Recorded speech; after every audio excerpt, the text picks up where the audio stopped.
anything. Why is it always the men who are against the establishment who get attacked? Why does Assange get a rape charge? I have one. Trump has one. Russell Brand has one. Everyone who talks against the system gets rape charges. But everyone who works for the system, even though they go on Epstein's plane to the island, they never get any charges. If you knew who was really in power, would you say it?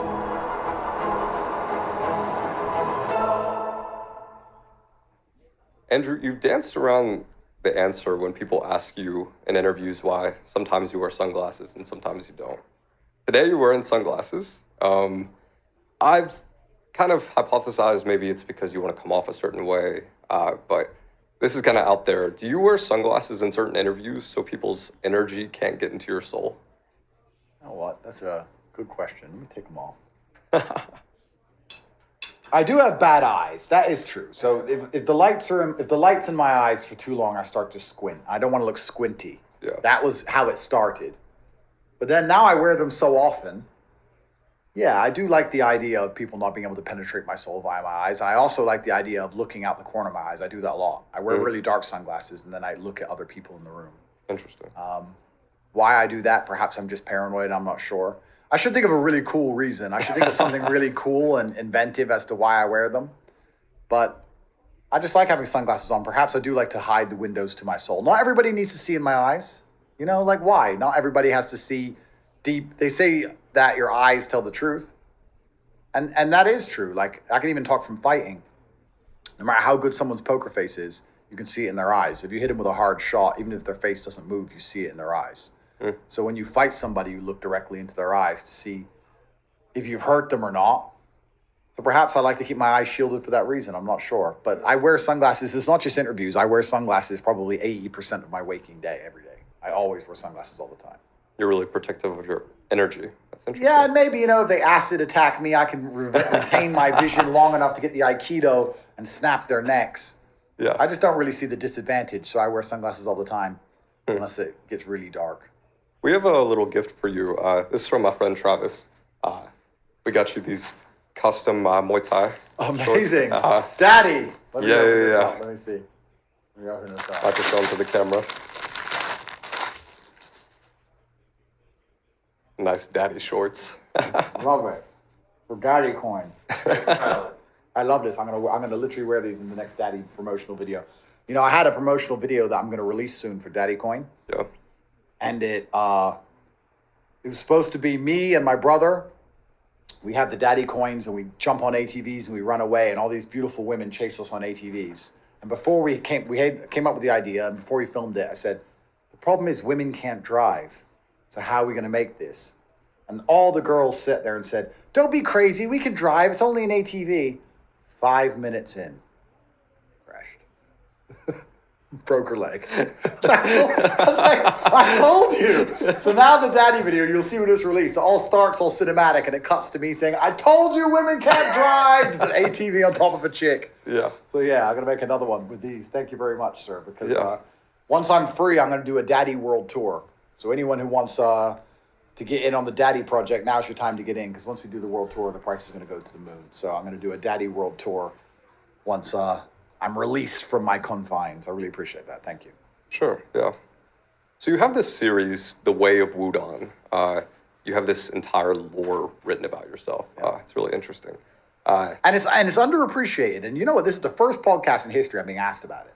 I've been writing those stories for years. Nobody's ever asked me about them. There's a lot, too. I went through it one time. It's like your own Bible, your own religious text. Yep, there's loads. There's loads in there. I wrote them with my dad while my dad was alive, and then when he died, I continued to write them. So Master Poe is my father. Yeah. And then I am adept number one. In one of the stories, you and Master Poe practice 42 breaths a minute. Is there any significance to that number, 42? I can't remember, to be honest with you. I remember writing that one with my dad. I'm not sure if there's significance behind the number. I don't think there is. I'm being perfectly honest. But the stories and how Poe is so hard on the adept and what you learn from Master Poe's stoicism is heavily based on my father. My father is the character of Poe. So, and we inside the war room, we do analyze the stories for lessons. There's a lot of lessons inside of them that teach you about life. And I've got some new ones I've yet to release. So we started to animate them all. I don't know if you've seen all the animated versions. We're starting to animate them all now. We're going to build a cartoon series. But yeah, it's educational. The stories of Wudang, they're pretty educational. You said at one point that you never forget a phone number. I said my father never forgets a phone number. Oh, really? Yeah, but what if this is a test? We'll try it. 510. 510. All right. 510. You're gonna put me on the spot here. I said my father never forgets a phone number. It's your father's number. Is it? Yeah. Oh wow. Yeah. There's an old saying, a man has two lives. One starts the day he's born, and the other the day his father dies. Yep. On October 17th, 2015, your father, Emery, suffered a heart attack during a chess tournament and died at age 56. How did you handle the news, and what impact did this have on you? Well, I was very quiet when I found out. When bad things happen, you're often quiet.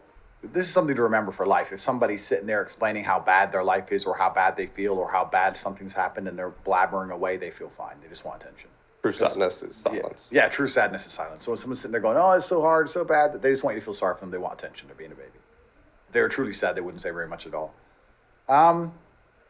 It affected my life because I felt like my days of learning were over and then it was my time to teach. It's a instant shift in mentality because while my father was alive, I obeyed everything I was told. And then he died, and it's like, okay, well, now there's no one else left to obey or anyone else I'll respect on that level. I had my fight coach, who I always respected, and I will respect at the end of my life. But there's just a shift in mentality from student to teacher. And there you feel a lot more responsible for things. You grow up in a lot of ways. And it's a natural progression of life. There's the only alternative to losing your parents is for them to lose you, which I think would be worse because it's not the way things are supposed to go. So what we said earlier about feedback is absolutely true. You sit there and you realize all the times you should have spoke to him when you didn't, and the calls you should have answered, and the times you should have prioritized family over something else, and you learn from it, and you take it all moving forward. But I think he did a fantastic job as a father. I think I had the best father on the planet, and even as we said about Trump losing, or perhaps my father's job was to die at that perhaps moment to teach me what I needed to know. Perhaps that was his final task, and he did it flawlessly. So if my father was still alive, I wouldn't be half the man I am today. But this is how life's supposed to go, and I hope my sons will one day say the same thing about me. And he gets to live forever because I'm so fantastic. That's the greatest thing about having a son. That's the whole point of having a son. Yeah. It used to be Andrew, son of. You were the representation to the name. So my father will be discussed into eternity because I am being discussed, and hopefully my son is so fantastic that I am discussed into eternity. So when you have a son, you want him to be such an exceptional individual. People want to listen to him speak so you can live forever. That's the point of having a son in the first place. I don't know why some people have children and they say, I just want my children to be happy. That's great. They can be nobodies, but I want my children to be important. And it's not just about happiness. Life's not just about happiness. They have duty and honor, and they have important things they must do. And they have things they must do even if it doesn't make them happy because they're supposed to do it. And I'm going to raise a lineage of super soldiers, and the name Tate will echo into eternity, pissing the Matrix off, and they're going to be my offspring, and they have a duty, and they don't get to just be happy. They have work to do. So, yeah, I reacted to my father's death the best way I could, which I believe was learning lessons from it. You're supposed to. I went through his old Twitter. You asked Elon to reinstate it or maybe to not take it down because he was going through a lot of bot Twitter accounts and inactive ones at the time.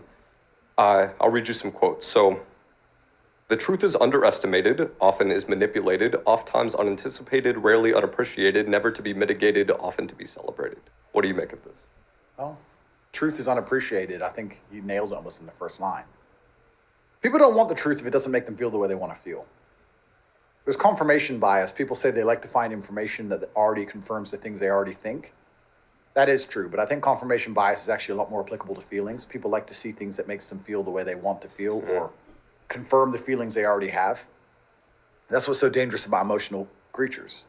If they feel angry, they're only going to see things that make them feel angry. And if you don't have the agency as a man, if you don't have the capability to use the truth to benefit your life, then the truth is going to be unappreciated, right?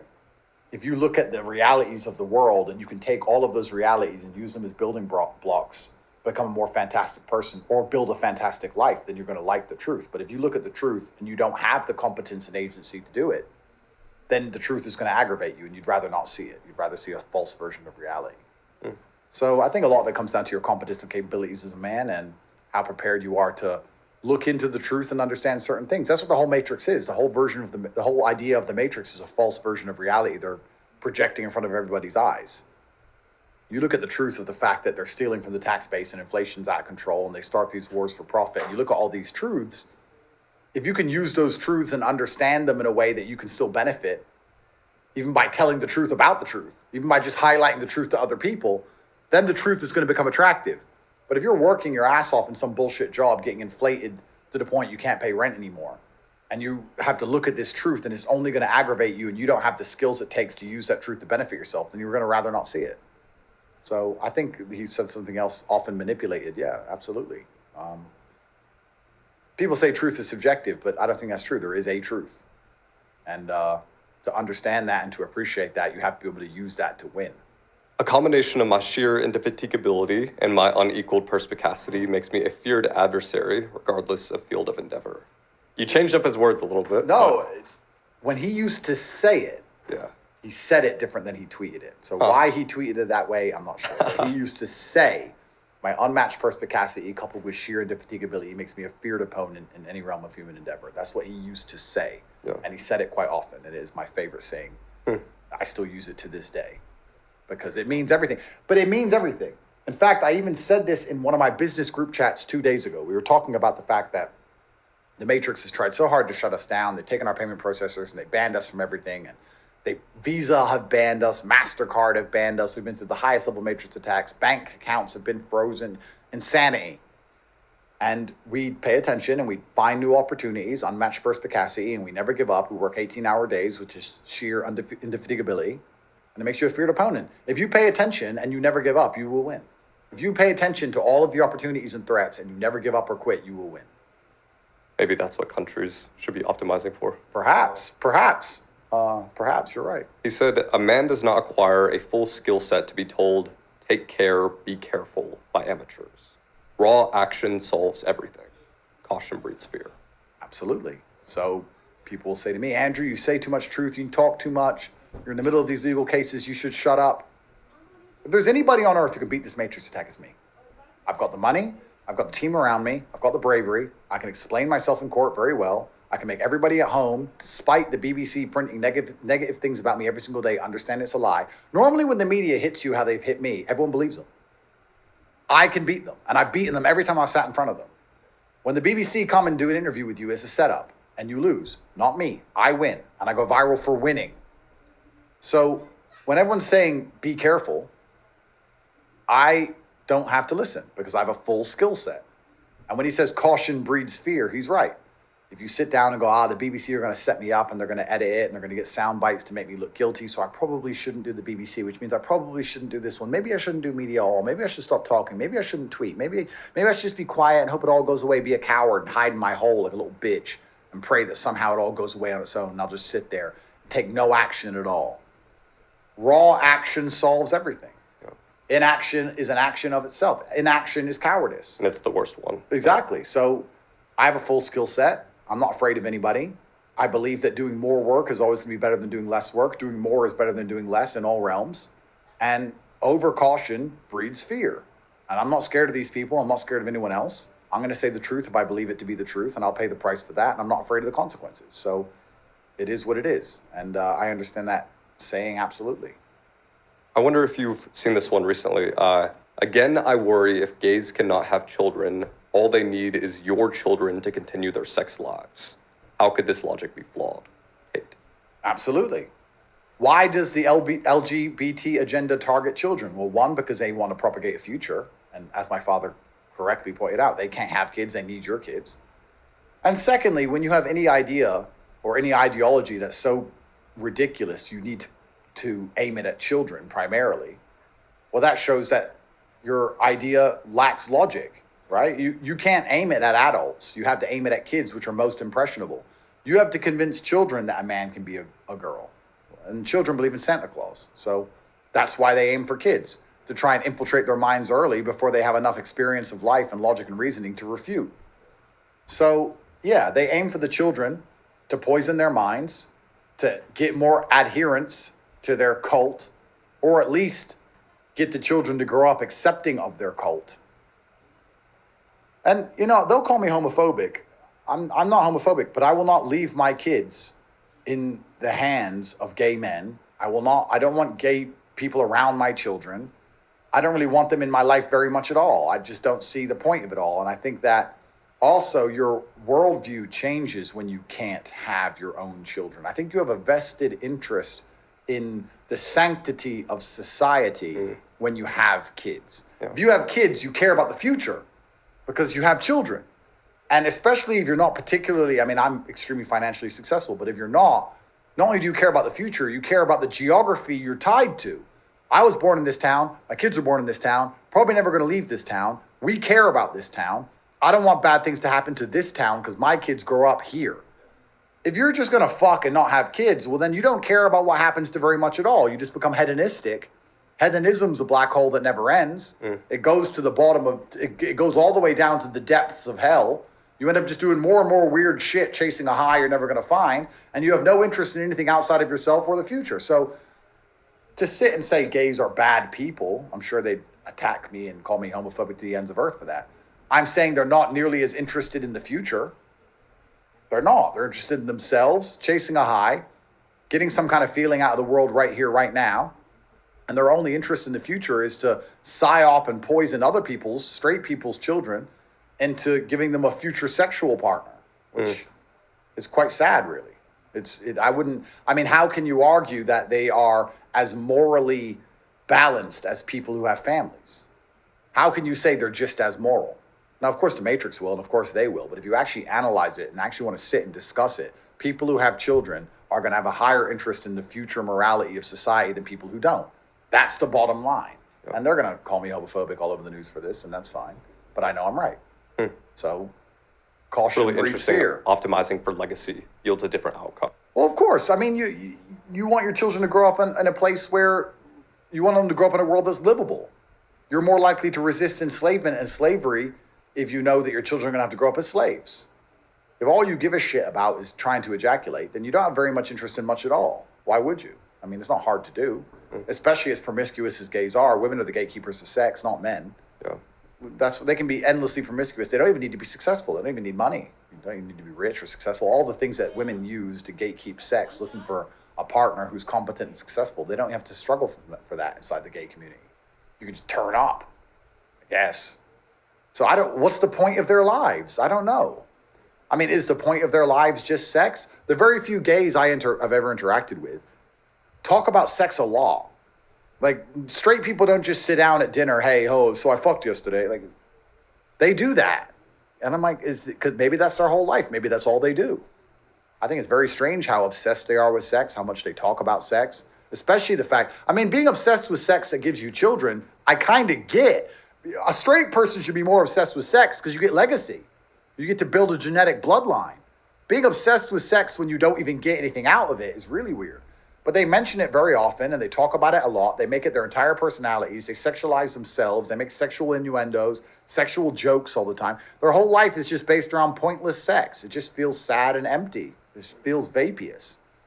And I don't know how they can be happy as people if they are at all, because there's nothing to live for. I'm sure they're going to argue with me and say, what do you mean nothing to live for? I have an IKEA set, and they're going to talk some shit.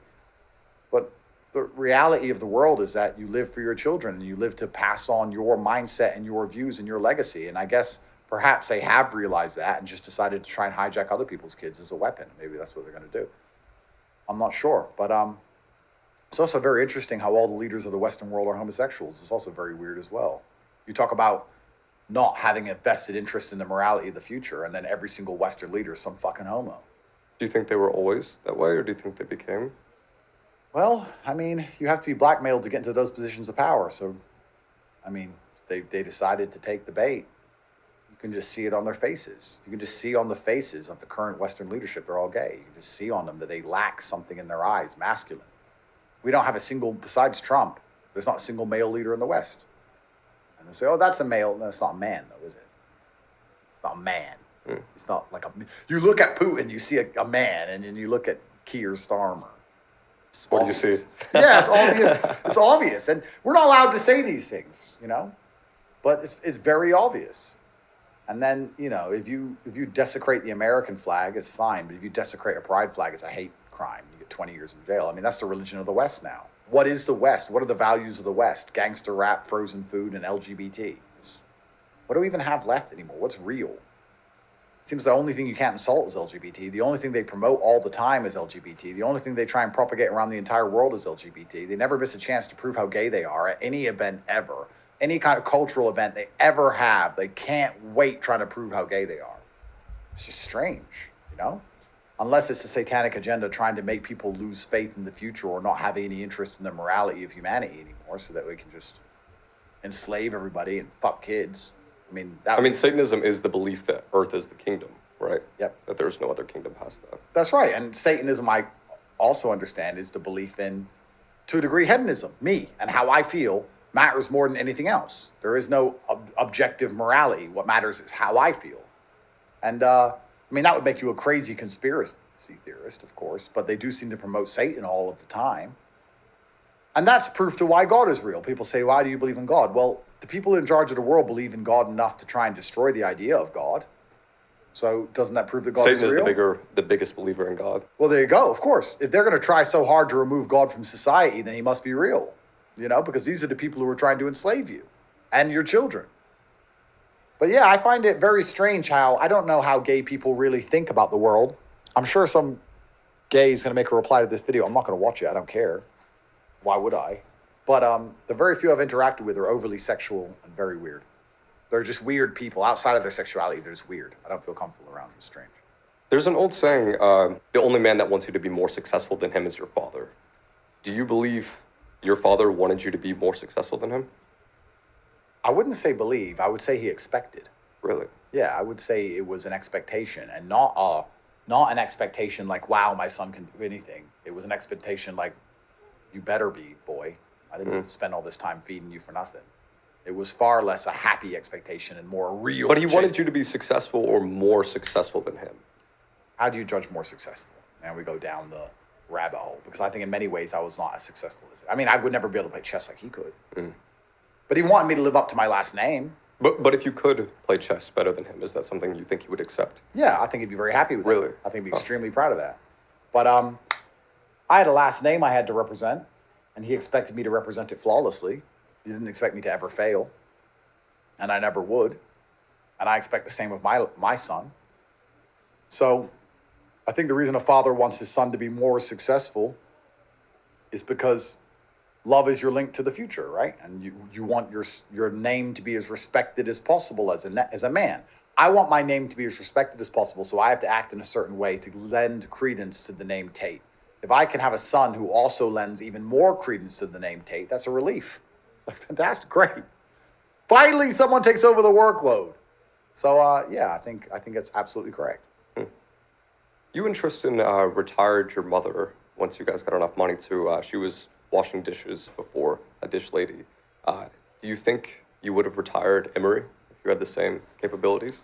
Yeah, good question. But my dad had enough money for what he wanted. My dad didn't want things. He didn't want material things. And I think the only thing better than having everything you want is not wanting anything. My dad just wanted to play chess. He didn't want anything. And that's better, because even if you get everything you want, you then have to maintain everything. I can tell you from experience.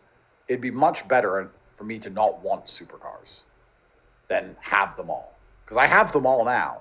I have to maintain them all. I have to store them all. I have to insure them all. I have to fix them all. And then I have to find a time to drive them all. It's easier if I just didn't want them. Now, a lot of people will pretend they don't want supercars, but they do, but they just can't get them, right? But if I had all this money and I genuinely didn't want them, like I can give an example. I don't want, let's say I don't want a yacht. I might get one. We just discussed this. It's a bad example, but I don't want a yacht. That's so much better than having the yacht I want, because it's so much less work. So my dad really didn't want things. He wasn't money motivated. He was chess motivated. If my father was money motivated, he would be extremely wealthy. He just didn't want it. For the same reason I have money, but I'm not that good at chess. I'm money motivated, not chess motivated. I chose a different path. But if my father wanted money, of course I'd give it to him. But I can't imagine him even asking for it or wanting it. I can't imagine him wanting it. If he had $25 and a place to sleep, he was fine. He didn't care. Wasn't interested. On your mother and your sister, so you sometimes talk about your mother, rarely about your sister. Were you concerned about your mom and sister's lack of support during your case, especially given your sister's opposing liberal views? No. Because you said they always attack women, right, Yeah. when they try to get to you. Yeah, I mean, my mom is a very good mother. My sister's fine. They have their worldviews. Men and women view the world in different ways. But I wasn't ever really looking for support from anybody either. To be honest with you, I wasn't in jail saying, "Where's my support?" In fact, I was doing the opposite. I was in jail saying, "How do I still take care of everyone I need to take care of?" Just like as I did before when I was free. So, I mean, it's an interesting question, but I'm trying to think, did I ever for once ponder or consider I needed support from anybody? Not their support, but maybe their lack of support, like them trying to get information out of them trying to psyop them somehow. Yeah, I mean, I would hate for anyone close to me to ever turn on me. I don't think either of them ever would. But truthfully, I just hope they're happy, and I hope for them to be left out of it. You know, I just hope that they didn't have any stress or any problems, and my brother and I will deal with the jail, and they can continue to be women.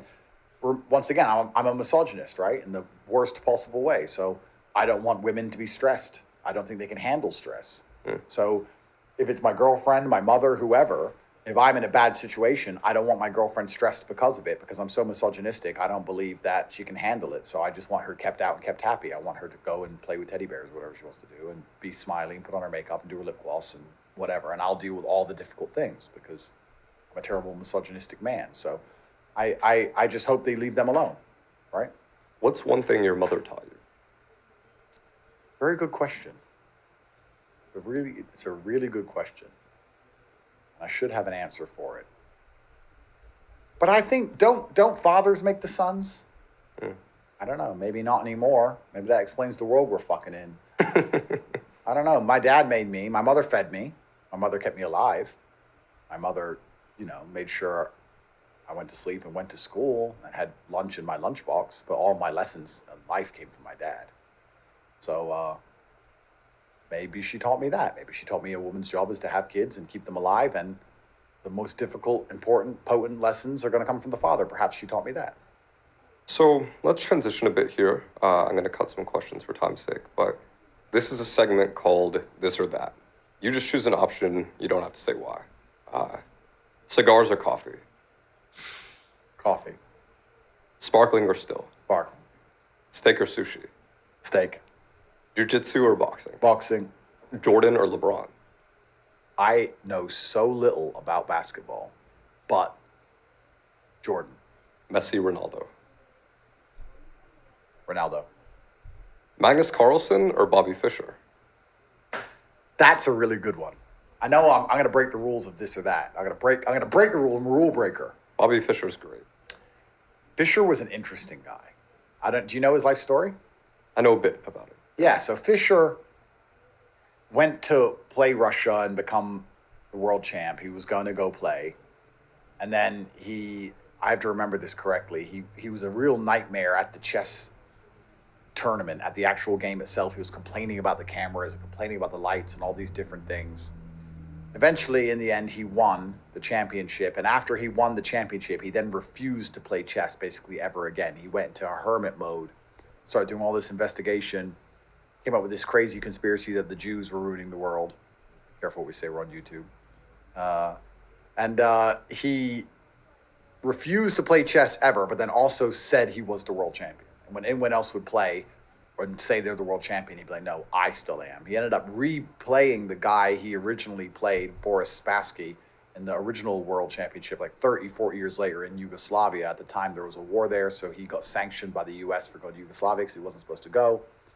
Once again, hated the Jews a lot and retired in Iceland, up in Iceland, where he had played the first world championship. Iceland accepted him, and he kind of walked around Iceland aimlessly until he died. Yeah. 2012, I think he died. Magnus, I've spoken to a little bit, tiny bit. Obviously, he's a very capable chess player, but I don't know. I feel like the sport of chess is missing pizzazz. Like if my dad was world champion, or I was world champion, chess would be the biggest sport in the world. Bobby Fischer had all this uniqueness about him.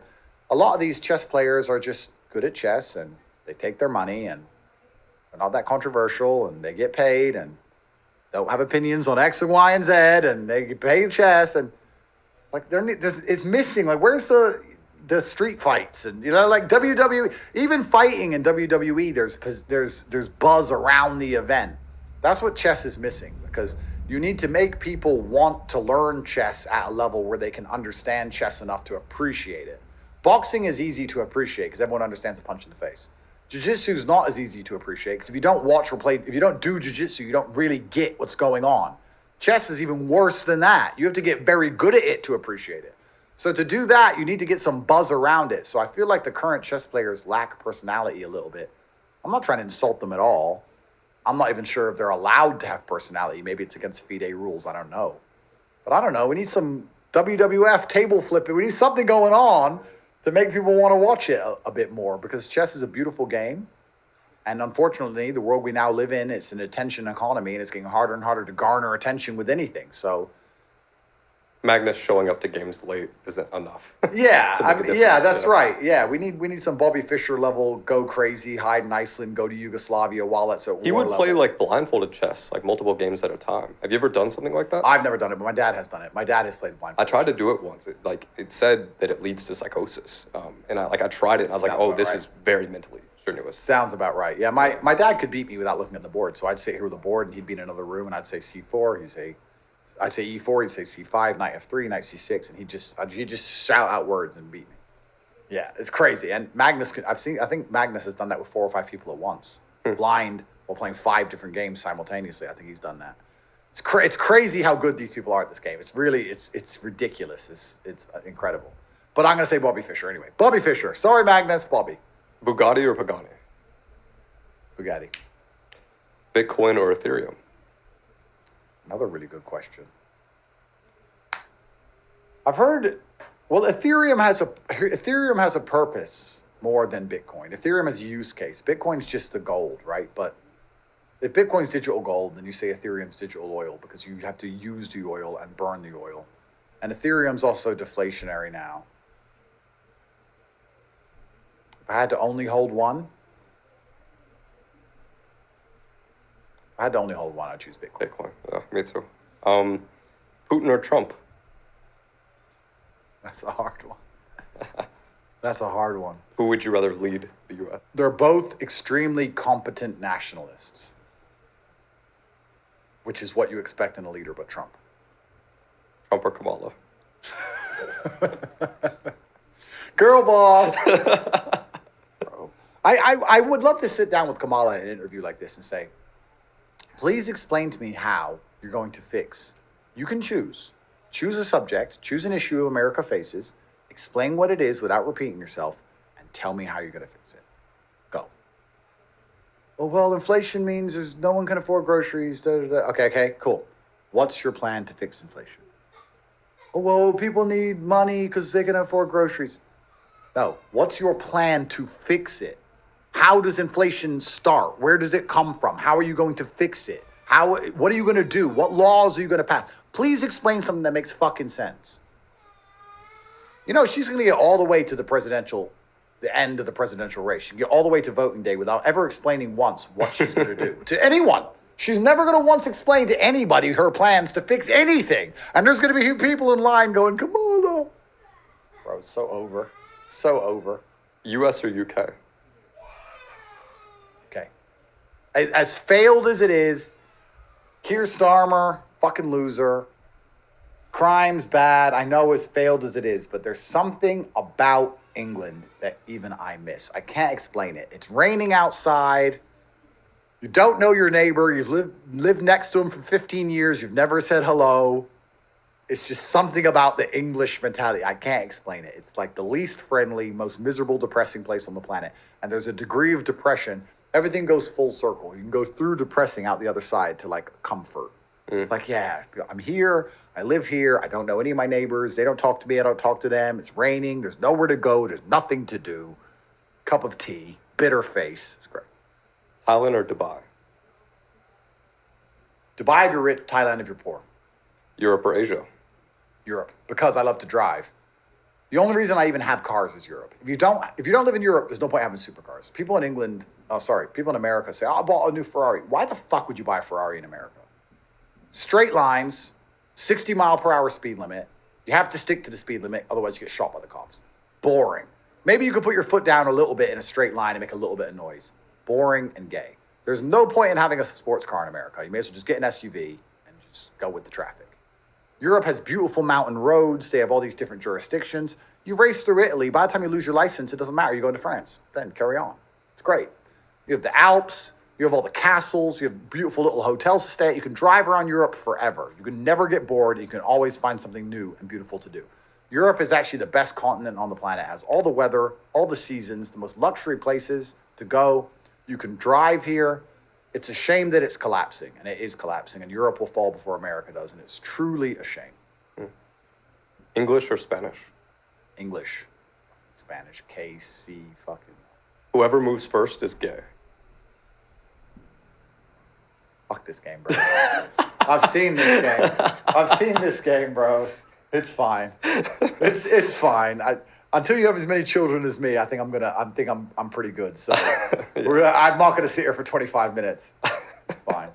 Have you seen the clown that hides from gay people? Shit, I forgot how to answer this. Have you seen the clown that hides from gay people? Yeah, I've seen him. Have you? No, he hides from the gays. I'm lucky, bro. Andrew, what's your best, most offensive joke? Oh, bro, you really want to hear it? Yeah. What did the little boy with no arms and no legs get for Christmas? What did he get? Cancer. Merry Christmas, Timmy. Off to the ward. No, I'm joking. I have some personal questions, just ones out of my curiosity. I'll start with an easier one. What's the best way to approach citizenship right now? Should someone become a citizen of the world, or how should you go about that? Yeah, so Darwin said in the theory of evolution, it's not the largest or the strongest animal that survives, it's the most adaptable. So you surely should have the ability to move if you so need it, especially in a world as chaotic as it is, which means you should have multiple citizenships. People, especially Americans, have this idea that they can prep and fight the government. Well, I'll go out to the woods and I'll get guns and I'll hide out. You're never going to have more guns than the government. You're never going to have more guns than the government. You're just going to die in a firefight. That's all that's going to happen at best. So you have to have the ability to leave and to move. You have to have money in foreign jurisdictions. You shouldn't have all your money inside of one jurisdiction, because if you piss that government off, they'll take it. A lot of people think the money in the bank is theirs. Very interesting to me. You think, oh, that was my money in my bank. Cool. Piss off the government and wait till a judge stamps a piece of paper, and you'll learn very quickly that that money is not yours. Neither is that house that you own. Neither is that land you own or that car. They will seize it all. Been through a bunch of seizures. It doesn't take very much for them to just say, he's a criminal, here, stamp this. And they just take all your shit. So yes, a lot of countries do citizenship by investment, especially if you start to make money, you need to investigate. You'd be surprised what 100 or 200 grand will get you in Turkey or the Caribbean or South African countries, and a lot of those South American countries, and a lot of those countries afford visa-free access to countries that perhaps your American passport doesn't. So it gives you even more ability to travel the world, and it gives you the ability to live somewhere else. You should be adaptable. You should think outside the box. Absolutely. There's no reason why you shouldn't have a Turkish passport and a Turkish bank. And if you wanted to really go down the rabbit hole, you can then change your name in Turkey. Now you have a bank account that's not in your name and a passport that's not in your name, but it is you. And then, there's a lot of things you could do. For viewers who don't understand, basically, so like when you go to Thailand, for instance, you only have a visa for, 90 days, 180 days. But if you get citizenship of Thailand, then you can be forever? Or you can stay forever and you can live there. That's what right. countries would you recommend besides Turkey, maybe? Yeah, so Turkey's good to do. Malta's good to do. Montenegro's good to do. These are all by investment. Caribbean is by investment. St. Kitts and Dominican, I think St. By Kitts, investment St. in Ives. what exactly? So you'd buy a house or a property. You'd spend a couple $100,000 on an apartment, and then you'd have a lawyer there, and you'd get citizenship by investment. You can get citizenship by naturalization, but that means you have to live there for a very long time. And you can get citizenship by ancestry, but then you have to prove your ancestry. So typically you want to be doing citizenship by investment. And you can just look this up online. You can go all the countries where you can do citizenship by investment. There's companies that do it for you. It's paperwork. It's a headache. It's money. Like everything in the world, paperwork, headache, money. But it's something you should start now before you need it for the day that you do need it. And you should get as many passports as possible because you cannot live off grid, but you can live on as many grids as possible so that it's much harder for one single government to damage you. Problem is, you're an American citizen, you have an American passport, you have American banks, you have an American driver's license, you're an American. You piss America off. Cool. And you're fucked. Right? It's over. Right? Whereas if you have passports everywhere and bank accounts everywhere and driver's licenses everywhere, if you piss America off, that's fine. You'll deal with your things. I'm not advocating anyone to break the law, but you can leave or you can go somewhere else. I see this all the time. People say, oh, I got a 3-year driving ban. I can't believe it. Then just fucking move. But they can't. Well, I can. If they ban me from driving in a country, I'll leave. If they gave me a criminal record in a country, that means every time I tried to get a job, I had to go through a CPS check and it showed I was a criminal, I'd once again leave. It's amazing what's afforded to you when you can bounce. A lot of people can't bounce because they can't afford it. But if you can afford it, then you need to have the ability to live in many different jurisdictions. Dubai is another fantastic one. You cannot become a citizen of the United Arab Emirates, but you can become a resident. Yeah. Then you get banks. You can also get tax residency. You know what the tax rate in Dubai is? 9% corporate now. That's right. Was 0. That's right. Basically 0. And that's 9% corporate if you own a company. Personal income, 0. So you can pay 0% taxes. Like there's so much. America does have like the long arm stuff. So like if I go to Dubai, I'd have to revoke my citizenship. Does it still give me some type of leeway? Well, if you have an American passport, you're always susceptible to the American system. But you can revoke, you can renounce. Would you recommend that? Well, if you really want to go down that route, you can renounce. What I would say to anybody who wants to renounce, do it before you're rich, not after. Because if you try and renounce when you're rich, they know why you're renouncing. It'll come for you hard. But I have some friends who renounced early and then got rich after, you know. But you can get a passport nearly anywhere via ancestry, naturalization, or investment. But primarily, money is nothing but stored time. That's all money is. If you have a lot of money, you have the stored time and energy of a lot of other people because I can pay somebody else to do something for me. I have their time and energy as a number on my screen. So instead of using your own time and energy, you want to use other people's. So that's what you should use money for, if you have money. But then again, it depends what you have, right? Because if you're poor, you don't have money, but you do have time, which is why a poor person waits for the bus because they can waste the time to save money. And a rich person takes a private jet because they can waste the money to save time. So you have to look at what you have. Do you have time? Do you have money? Do you have ancestry? Look at them. And like most things in life, do a little bit of work and try and get as many passports as possible because there's very little downside. And there will be a day where it might help you monumentally. It helped me massively during COVID. During COVID, when no one was allowed to fly, I would just arrive at countries and say, oh, let me in. Oh, you're not allowed in because of COVID. All right, okay, what about this one? No, you're not allowed in because of COVID. What about this one? Oh, this passport's allowed in. Okay, thanks. So I'm the same man with the same COVID, with no injections, with no vaccine. But because I had all the varying passports, they had different treaties with each country based on whatever. That allowed me to travel the whole world without ever getting an injection, ever. This is another personal one. What do you think is the highest leverage use of my skills for making money? So let's assume, I mean, you've spoken with me for a couple hours now. Let's assume I'm really good at going viral, making other people go viral, and in some way monetizing that. Yeah. So we live in an attention economy, and you're very good at getting attention or putting attention on people, which is fantastic. From there, you have to turn the attention into money, which is actually the hardest part, right? Because you can sell something, but whatever you sell is a reflection of you. So if you sell trash, you damage yourself. If you sell garbage, you damage yourself, and then you're going to limit your ability to garner attention in the future. So you have to find something worth selling. I mean, I'm about to tell you, obviously, you should advocate for the real world and Hustlers University. Of course, I could say that. That's an easy one. Yeah. But typically, the attention economy is the one we now live in. And if you can garner attention, you can find a way to make money from it. You just have to make sure you don't sell out your brand. But then you have to go down the route of whether you want to spend most of your time garnering attention or if you want to spend most of your time actually delivering on the product, or if you can find someone you can work with who has a team you can trust that the product is not going to be damaging to your reputation. If my thing is attention, I should probably find someone else and blow them up, likely. Yeah, I mean, that's one thing you could do. But, I mean, I'm trying to think outside the box for you besides selling something, what else you could do. But you're going to get to a point. Also, it depends how large you get. And eventually, you're going to get to a point where people are paying you to come on your podcast. I mean, that's it gets to a point, or you get to a point where you gatekeep and you get to decide who comes on your podcast. I mean, I would like to argue if you have one of the largest podcasts in the world, there's people who would do anything to get on it, and that puts you in a position of power. But if you can garner attention, then you're already doing very well. You have the ability to get the message out there to people. You have to give a lot of free value. Like, let's say you have your YouTube channel. I don't know if you have a newsletter. I don't know if you have an email list. I don't know if you have these things yet. That's something you should have. You should try and attract as much information and data from people as possible. You should build lists where you give as much value as possible. You should be seen as being a value provider. And once you're seen as those things, from there, all you have to do is provide a service or a product, and people will buy it because they need it. And they see you're a trusted person who gives value, and then you will earn from it. The hard part isn't actually having a valuable product. The hard part is getting people to see it and buy it. So I have this all the time. People will come to me and say, Andrew, I've got a fantastic business idea. Yeah. I've got this lighter. It's a great lighter. I'll make the lighters. You sell the lighters, 50-50. And I'll sit and say, no, that's not 50-50 business. That's 95% me. Because you have the lighters, but no one fucking wants them. Nobody cares. I can make them want them, but I can also make them want anything else. I can make them want anything on the planet. I can make them want a pen instead of a lighter. So why do I need to go 50-50 with you? I'm the marketing, I'm the sales, I'm the attention. The attention is the money.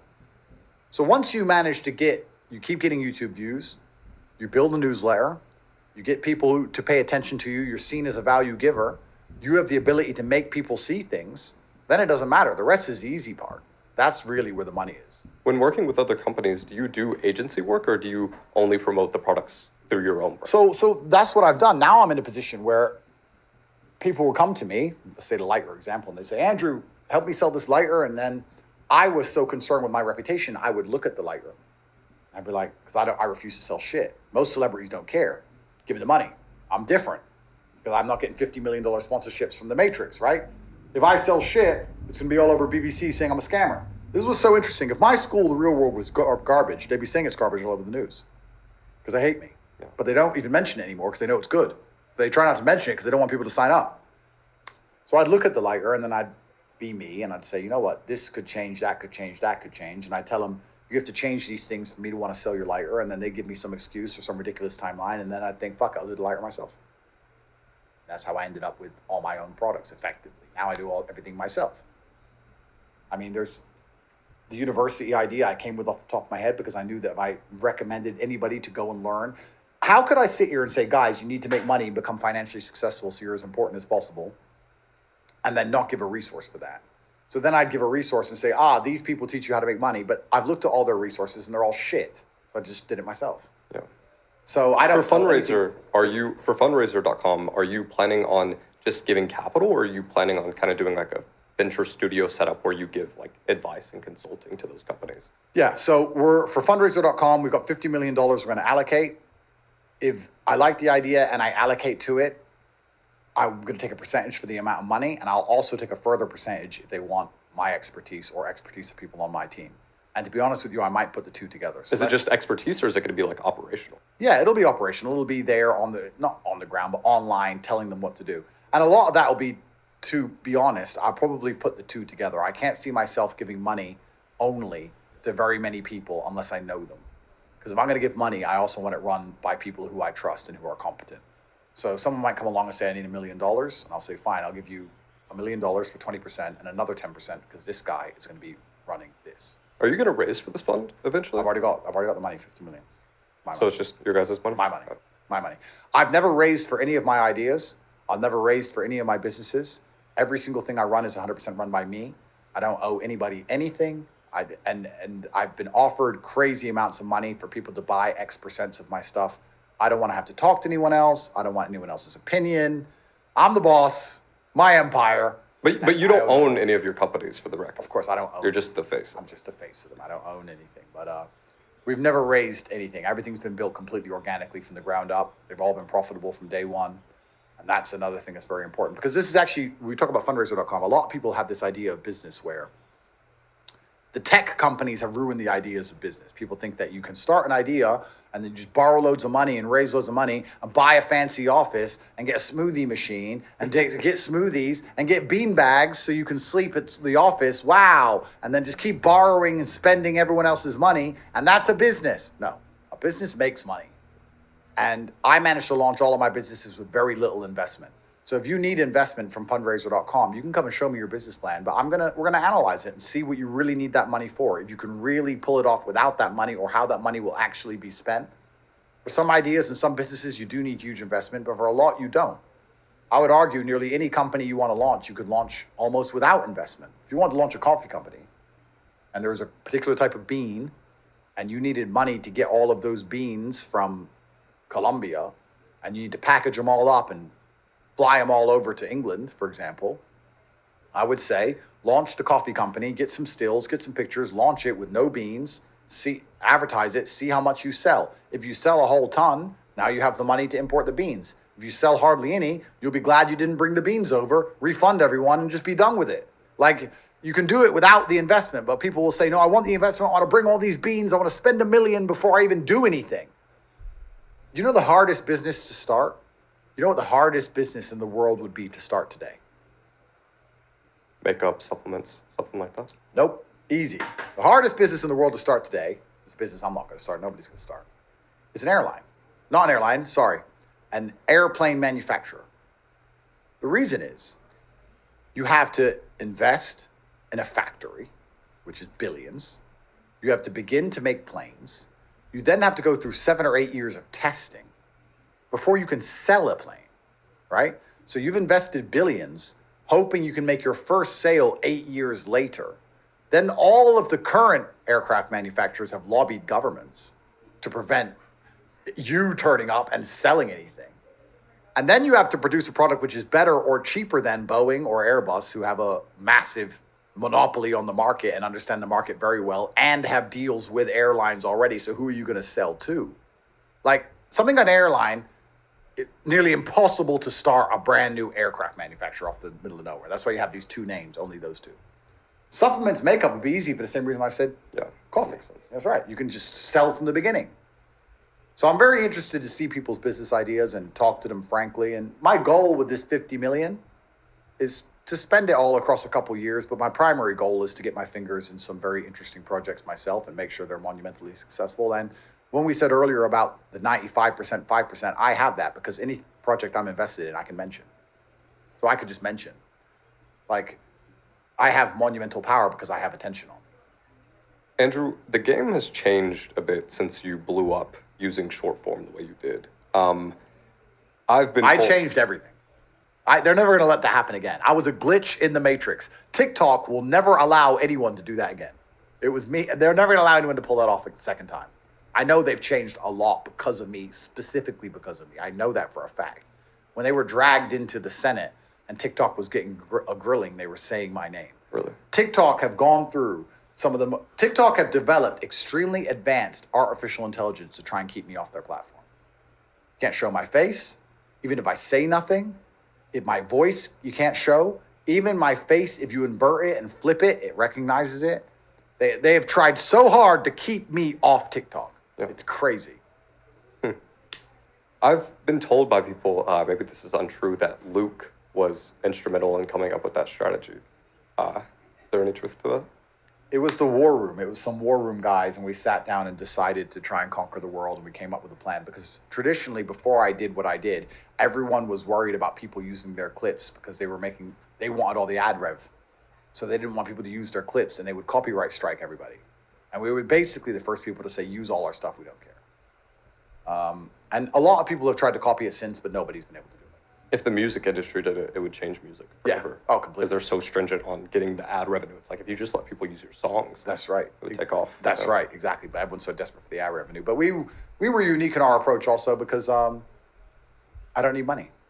It's different when you don't need money, right? But I know it will never be done again.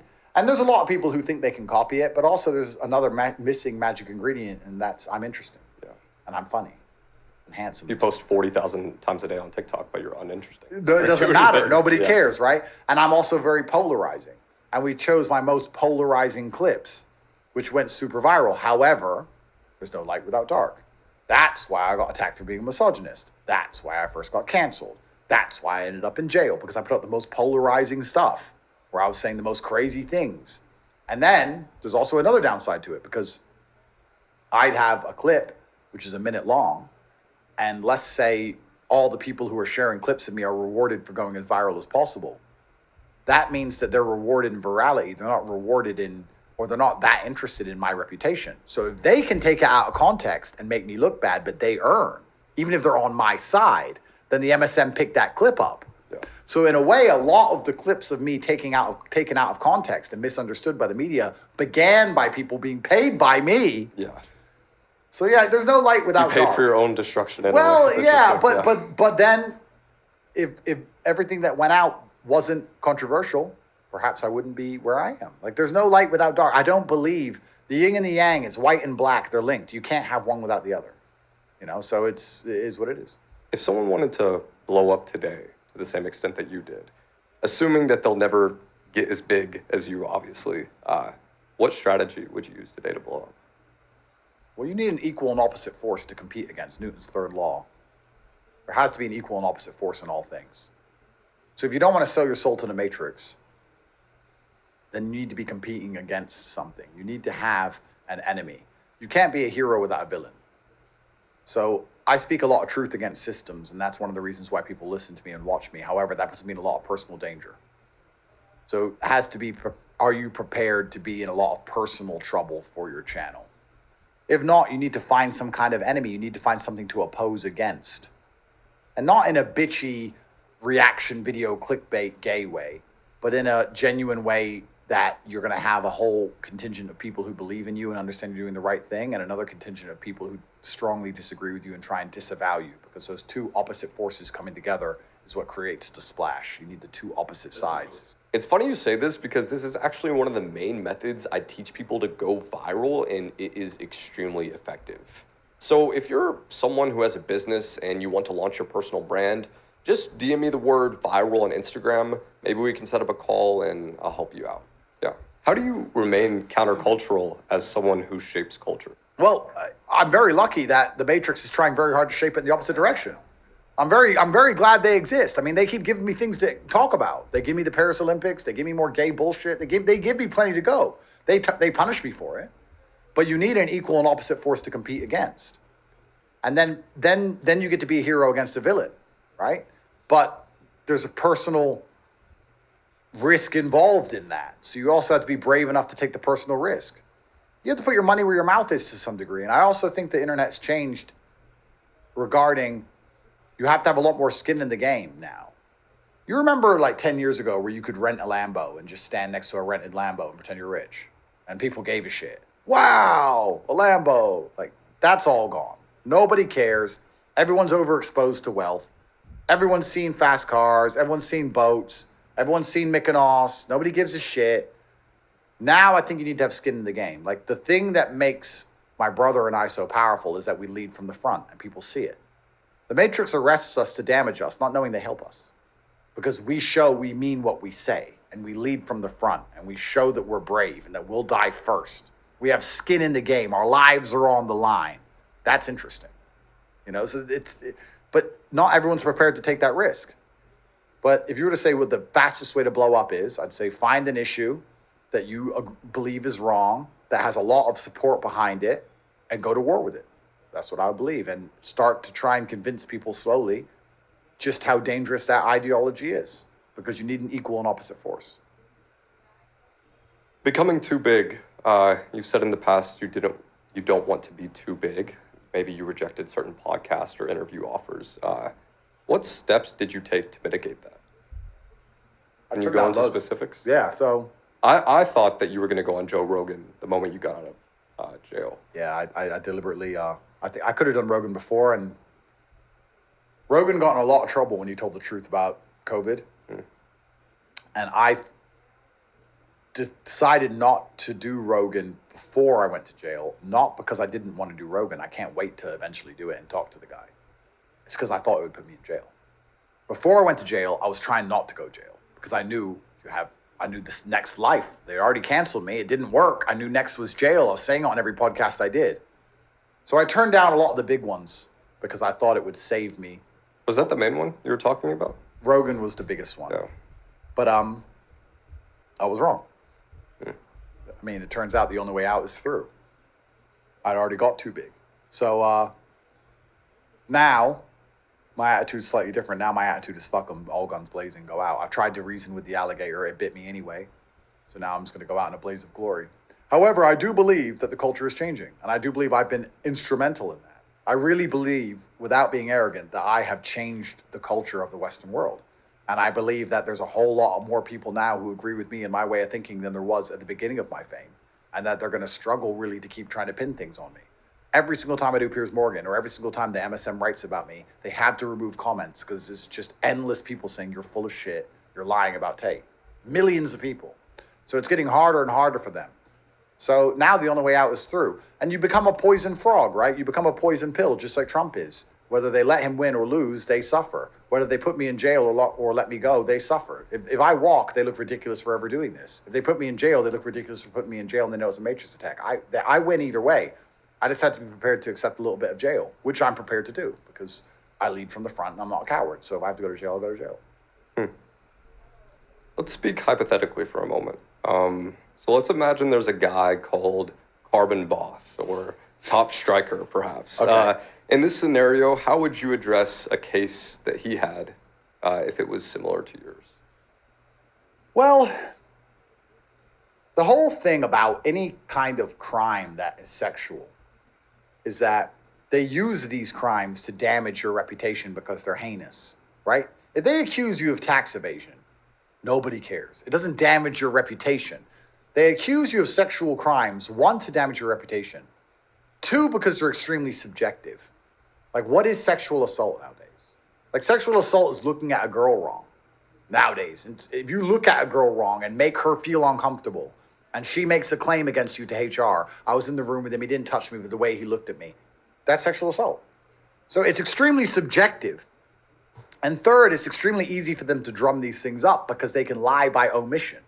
They can omit facts. They can remove a large part of the picture to make you look like a predator.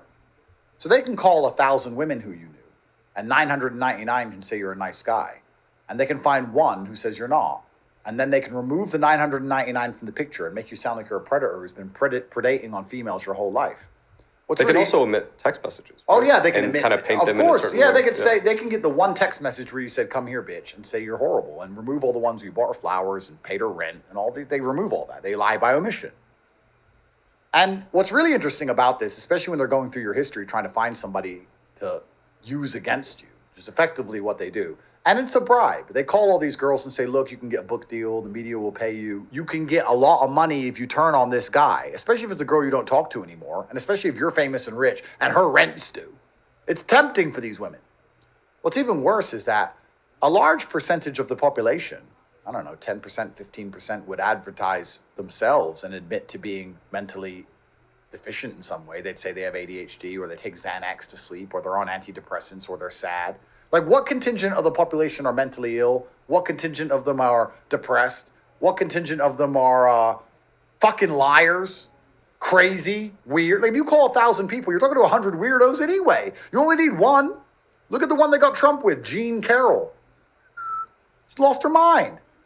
So once they decide to use a sexual crime to damage your reputation, once they understand it's absolutely subjective, and then once they understand they can lie by omission, they only need one idiot to ruin your life, it's a weapon they can use on any man on the planet. No man on the planet is safe from this. You don't need to have even had sex with women. You could just been in the same room as them. I mean, Jean Carroll got Trump on a conviction. She couldn't even remember where or when. Who even says that happened at all? So the whole thing is clown world, and the absolute subjectivity of it is what's scary because they're going to pin any man with this bullshit. I think that it's truly upsetting that we're now in a position where when I see a girl cry rape, I instantly go, nah. That's the truth. I don't believe any of it anymore. So if you're truly raped or you're truly sexually assaulted, you should be very angry at the women who lie. Because now you're going to get even less sympathy than ever before because most men, every time they hear these accusations, instantly decide they're a lie now because so many women have lied. The girls have cried wolf so many times that now nobody believes you anymore. You know what's even more scary? We talked earlier about women and how easily they can be psyoped. That's true. So what's even scarier is you can have a woman who never thought she was sexually assaulted until she talks to the cops. And they're like, he's a predator. Well, he was fine to me. Was he? Tell me about your relationship. Blah, blah, blah, blah, blah, blah. And why didn't he want you going out with those guys? Well, he said I couldn't go out and drink with men. Did you feel like he was controlling? Well, not really. But he didn't let you go out and drink with men. So he would stop you from going out. Well, yeah, I guess he would stop me from going out. After 3 hours of interview, you'd be surprised how much of a victim they feel like. They'll get psyoped into being a fucking victim. Have you heard of the Lost in the Mall experiment? No. So in the 1990s, a researcher took a group of 24 people and gave them a book. And it contained 4 stories from their childhood written by their friends and family. And most of the group said they don't remember. Oh, and one of the stories is a totally made up story about them getting lost when they were young in a mall. Most of the group, about 3/4, said they don't ever remember getting lost, but 6 people remembered it vividly and even added details of the event that never happened in the first place. Wow. To go off what you're saying, basically, if you can implant false memories into 1/4 of people with one meaningless story, imagine what you can do over time with drugs. And even more powerful, what if the person wants to believe what they're being told is true? And they're told again and again each time with more details and more reason to believe a lie. Wow. I've never heard that before, and you just nailed it. Yeah. That's exactly it. So if you tell these people, if you were abused, you're going to be financially rewarded, and then you convince them they're abused. It's like, if you can implant a false memory anyway, without reason for it, that's right. Then imagine when you give reasons and drugs. No man is safe. Yeah. Because women can also retrospectively remove consent. They can consent to something and then 10 years later decide actually they didn't consent and take it away. So you never even have consent ever. No man is safe. They've developed society and these claims to be this way so they can attack any man at random. Why is it always the men who are against the establishment who get attacked? Why does Assange get a rape charge? I have one. Trump has one. Russell Brand has one. Everyone who talks against the system gets rape charges. But everyone who works for the system, even though they go on Epstein's plane to the fucking island, even though they go to these parties where they all do drugs and a whole bunch of stories that come out about the things that happen there, they never get any charges. Only the people who talk against the system. And there's still people who will sit there and believe it. There's still people who go, Andrew's a human trafficker. Have you seen a single video of a single woman accusing me of anything? In fact, you've only seen them defending me. Have you seen a single picture of a victim? Have you seen anything? You've seen nothing but a fucking headline they've made up, like the Lost in the Mall. And it's complete clown world that there's people out there who after COVID will still repeat verbatim what the MSM tell them. And we talk about confirmation bias. Well, that's because they already don't like me. So now their feelings of dislike for me are being confirmed. Exactly what they want. They want their feelings validated. They want their emotions to be true. So it doesn't matter if I get innocent or guilty. They're going to call me a human trafficker if they dislike me. That's anyway. What the headline said. That's right. They're going to call me it anyway. What they don't understand is I'm going to lean into it so heavily. I cannot wait for this all to be over and I start saying world's most famous human trafficker and walking around with a whole bunch of hotties. I'm going to lean into it. I'm going to be, human trafficker. How'd you make all your money, human trafficking? I'm going to just talk about it. I can't wait till they come up to me, I'll be in a Lambo and they run up, hey, how'd you get rich? Like, human trafficking, you should try it. I'm just going to own it now. I don't give a fuck. I'm the bad guy. I don't care.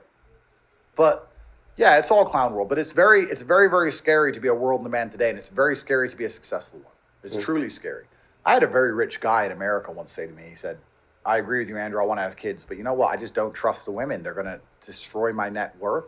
They're going to take all my money. They're going to wreck me. But I want to have kids. I said, bro, you need to fly somewhere else, use a fake name, fly to fuck knows where in South America, have kids there with a fake name, go visit your family once a month, and be done with it. Because I completely understand why you're not going to risk, you're worth 100 million, you're not going to risk 50 million on some bimbo who's been through God knows what and how many men have used her, and you're going to risk all your money on her to have progeny now. I completely get it. I understand it's too big of a risk for you. So you need to get another passport and have kids somewhere else. You can't even have kids safely in America anymore without looking to be wrecked by some psycho woman who finds out she's a victim. He only bought me one Hermes bag and I was home all day and all he did was work. Imagine women complain about having an easy life. So you stay home, I'll go work all the time. He doesn't pay me attention. Poor me. You can't win. You work, she complains. You're busy, she complains. What do you want? What does she want you to do? Unbelievable. Bro, the world's gone crazy. To go off hypotheticals again, Andrew, you said in the past that you only share 10% of the interesting and pertinent information you have publicly. Let's go into some topics or opinions that Top Striker might be willing to share. If someone had the cure for cancer, would we ever know? If someone had the cure for cancer, it'd be extremely expensive. I do think they would probably advertise that cancer could be cured. However, it'd be extremely expensive and difficult to access. I don't think we currently have the cure for all cancers. But when we say cancer, a lot of people are confused because you say the cure for cancer, but there's so many different kinds of cancers and they're actually very different diseases. So you can't have the cure for all. I do think there are some we can cure. However, I think it would be extremely expensive and difficult to access in the least medium term. Hypothetically, has Alex Jones mostly been right? Yes. Alex Jones is a hero. He's a hero for the culture. He's a hero because he's a man who's not afraid to put his money where his mouth is. He's not afraid to say what he believes to be true. Nobody's going to be right 100% of the time. However, he's been right more often than the MSM have ever been. Everyone's going to bring up the odd thing he got wrong. Yeah, that's fine. He's more accurate than the BBC have ever been. Who's going to bring up the things they got wrong? Never. Alex Jones has mostly been right. He's a patriot, he's a hero, and he needs to be watched by everybody. If you knew who was really in power, would you say it?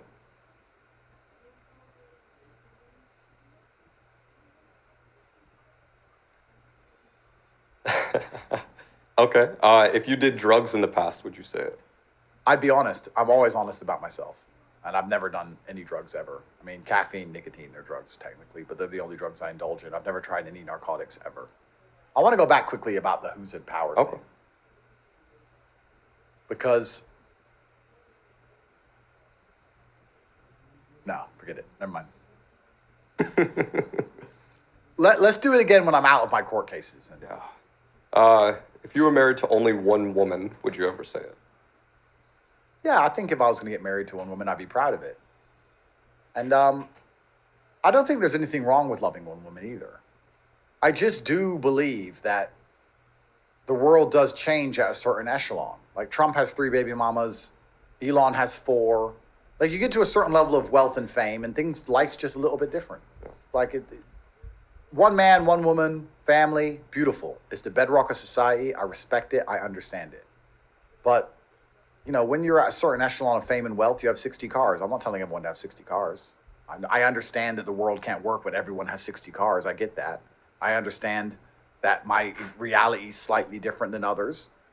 So, yeah, I don't want to sound elitist when I say I'm allowed to have more than one. I know that sounds terrible and elitist, but perhaps the better way of saying it is there are women who are prepared to share me because of my status and wealth.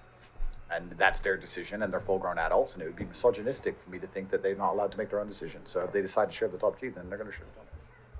If you became an atheist, would you ever say it? I was an atheist for a very long time, and I advertised the fact I was an atheist, and I thought I was a smartass, but I was wrong. Because there's equal and opposite force, Newton's third law, and there's enough evil in the world for you to see that there must be a force for good, and that force for good is God. And there's lots of different ways to look at God. You can look at God from the holy text, you can look at God as a man in the sky, or you can look at God as something that humans themselves embody and create here on earth.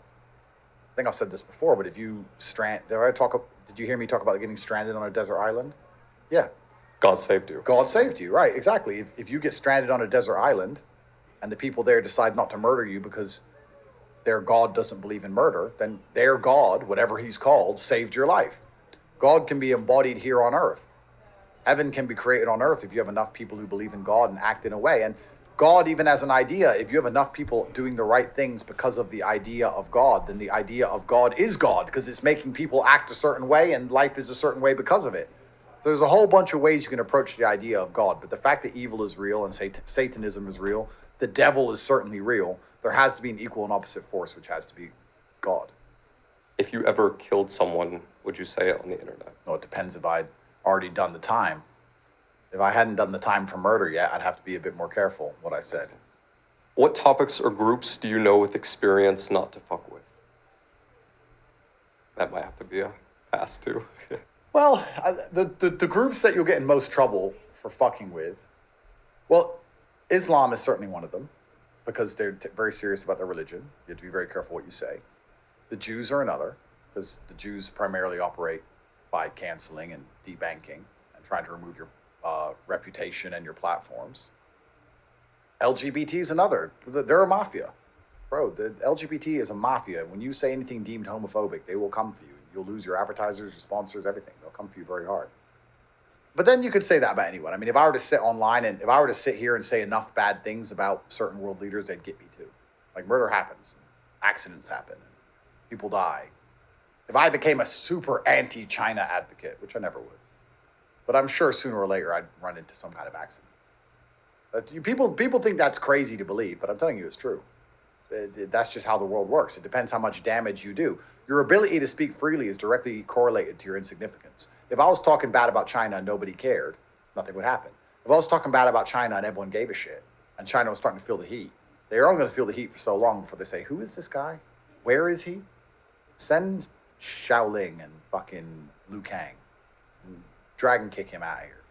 Because murder solves problems, right? They just tried it with Trump. If you believe that people don't consider murder, you're an idiot. If drug dealers are going to sit around and discuss and consider murder to control a street corner, you think people aren't going to discuss murder to control a country and control an entire economy? Of course they are. America murders people all day, every fucking day. Because all we do is drone strike people and kill people. Murder is happening all the time. It's a political solution, is murder. Because violence is a political solution. So you have to be careful. How much damage you do to the system is directly correlated to how high a price you'll pay. Very interesting. The World Economic Forum, you wouldn't say much about this when you were interviewed last. Have you learned anything new?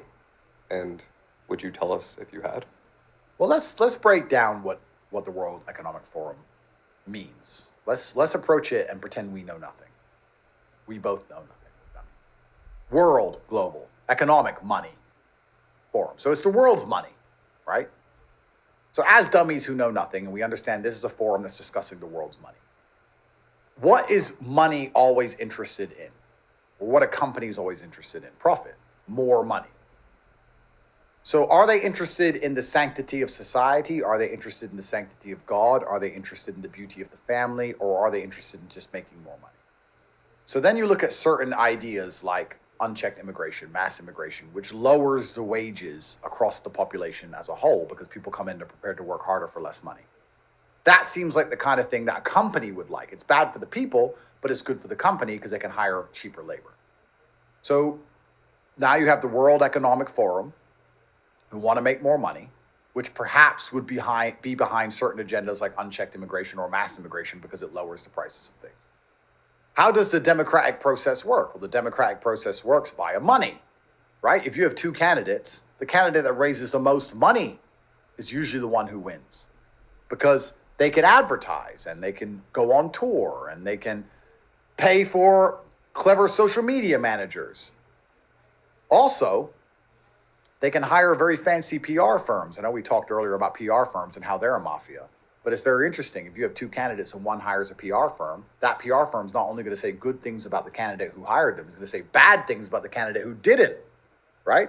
So the one with the most money gets a huge advantage in media. This is also pretending the people with the money or who gave money to the candidate don't own the media, because once you understand that, it actually gets much worse. So now we have the World Economic Forum, who can control democracy via their money, who are interested in certain principles which degrade society so they can make more money. So does that make them a scary and dangerous organization that works against the interests of the common man? This is assuming I know nothing. I would argue yes. You were arrested for accusations of human trafficking around the same time the Epstein files came out.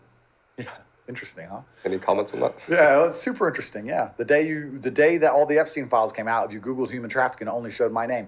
What's also very interesting is all the people who seem to be very interested in my case and seem to believe I'm a terrible human trafficker have no problems with the southern border being wide open and people being trafficked across the southern border. They have no problems with the orphanages in Ukraine being emptied. You know, they walk into orphanages in Ukraine, take all the little girls because they're little Barbie dolls, little blonde-haired, blue-eyed white girls. You didn't hear about this? Look this up, my friend. There's well, who takes them? Yeah. Which island do they end up on? Oh, that's right. I know a lot more. What I try now to do is allude to things so people can do their own research. Because if I say too much here, then I get shot, right? But yeah, there's endless human trafficking everywhere, all over the planet. They're gonna say I'm a human trafficker for fucking TikTok accounts. Biggest scam on the planet. Absolute garbage. Everyone knows it's garbage. Real human trafficking happens all the time because human beings are a resource. I mean, men are a resource for their strength and capability. Women are a resource for their beauty. So there's a lot of human trafficking taking place, and it's disgusting and it's heinous, of course. But then again, like most things in the world, like most laws in the West at least, they've made it so subjective it doesn't even make sense anymore. Not only am I accused of human trafficking, I'm accused of human trafficking via the lover boy method, which means I was very nice to people. So please understand, if you're a man who talks to a woman negatively and you intimidate her, then you're a horrible person and you're aggressive and you're mean, and that's a crime. If you talk to her very nicely, then it's the lover boy method.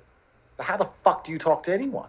You can't talk to women. You can't talk to women. That's right. You can't talk to them. If you talk to them, you're going to jail.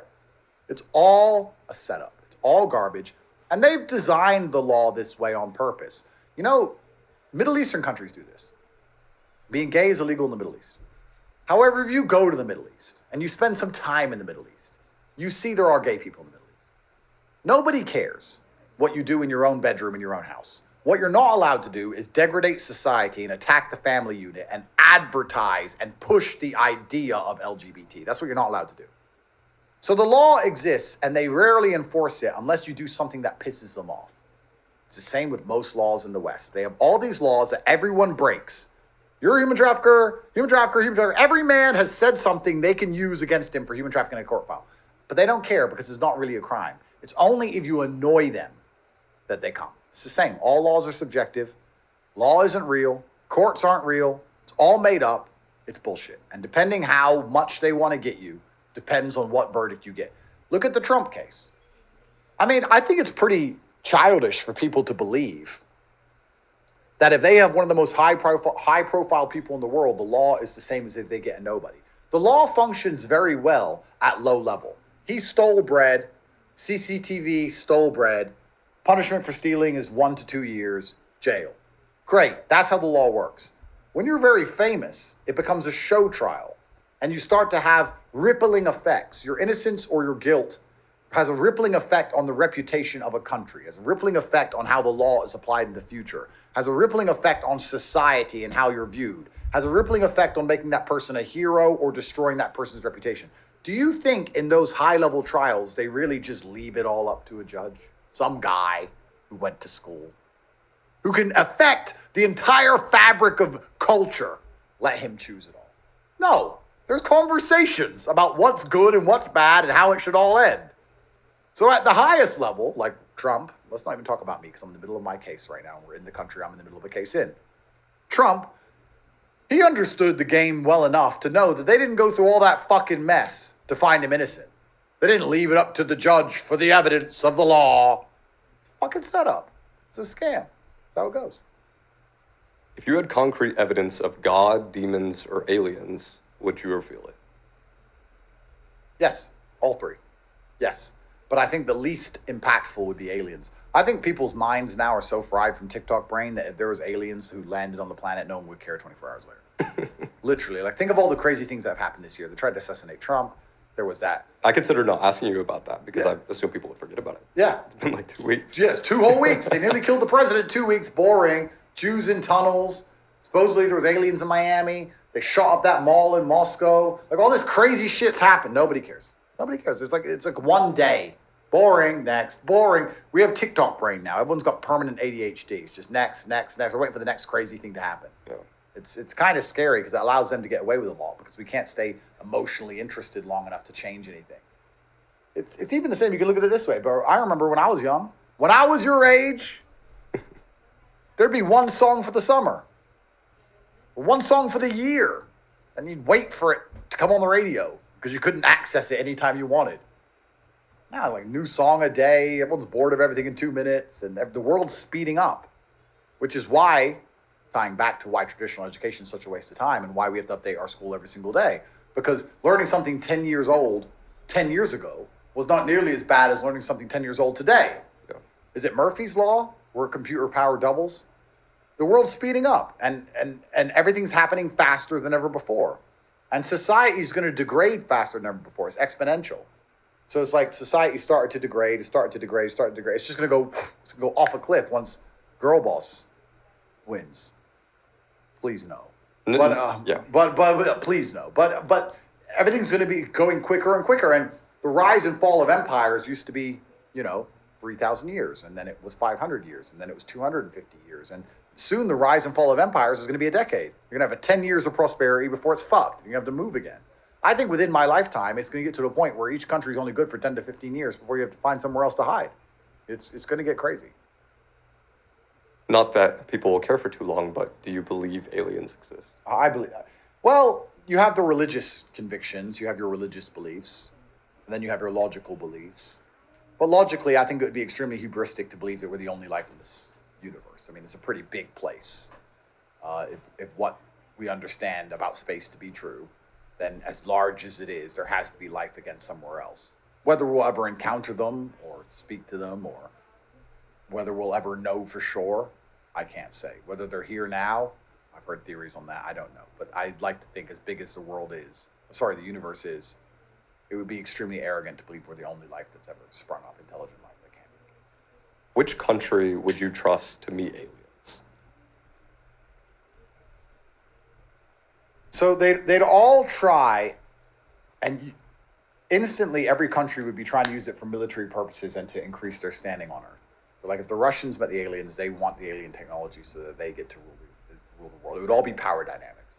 So I think you'd like to choose a country that has no real interest or capability for or possibility of conquering the world. But then all those countries are already part of a domain, right? If you choose a small little country, then they're part of the Western Hemisphere or they're part of the Chinese domain. They're already part of empires already. Difficult one to answer. You'd want one that's quite liberal and quite open and quite honest, which had no intention of conquering the world, which wasn't too heavily influenced by a Western or Eastern empire. It's a hard one to find. I think war and adventure have been the outlets for men with nothing to lose, historically speaking. I believe space travel is likely the new area for the continued health of humanity.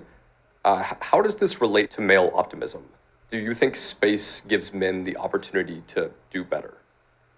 Well, men have this attitude. Men have to build their value. So men are prepared to take more risks than women in certain regards because women have to protect their value. Women are born important and have to protect it and not fuck it up. Men are born as absolute nobodies. So we're prepared to go and take a risk to become a somebody, which is why we're more likely to explore than a woman. A woman just needs to not be too argumentative, don't sleep around, and find a partner while she's young and pretty. A man has nothing of value and has to go and get it all. So it's big risk, big reward when it comes to exploration. So I think that, yeah, there's a renewed optimism for space, surely, because we've explored the world now. But there's still a whole bunch of exploring in the world that can be done. I mean, the oceans are still massively unexplored. I think that a lot of that exploration optimism or exploration adventure has now been taken away or has been diverted into financial conquest. I think the men of old who used to think, I want to go and explore unchecked lands, are now thinking, I want to get rich instead. So it's the same masculine energy for conquest, for acquisition, for risk reward, for doing dangerous and hard things so that you can prove your competence and your capability to other people.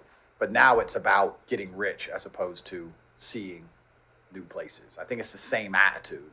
And perhaps it'll switch back when we start going to space in a serious way. What's interesting to you about space travel? Space is so, I mean, like, I love the idea of us being able to move planet to planet and see all these different things. But when you actually look into space and you realize how far everything is away, it's kind of disheartening. It's like the next nearest sun is however many light years. It's crazy. Like, even if we manage to travel at the speed of light, we still won't see anything. It's still so much too far away for the human lifetime. And it's going to be, at the speed of light, it's millions of years to get somewhere. It's incredibly large. So it actually disheartens me in a lot of ways. I think space would be far more interesting if we could go to the places. But perhaps one day we'll work it out. I'm not sure. That's for someone smarter than me in the future to handle. Perhaps we'll ditch these meat sacks and move into cybernetic minds, and time won't have any effect on our consciousness, perhaps there's a lot of things that'll happen in the future. It's very interesting. But for now, just even the idea of being a multi-planetary species is extremely exciting, and I'm glad that Elon's in charge of it. I have a lot of respect for Elon because he didn't have to do the things he's doing. He was rich, and he could have just retired. He could have just been hedonistic and ran around on a yacht and slept with women. And instead, he's decided to solve some of the biggest problems that humanity's facing. And he's also allowed free speech to return to the internet, which has literally saved the world. If it wasn't for X, the amount of stories you wouldn't even know the truth about are incredible. I look at right now, stories happen, X happens. Look, Trump's assassination. They say he fell over. They say he fell over in the MSM.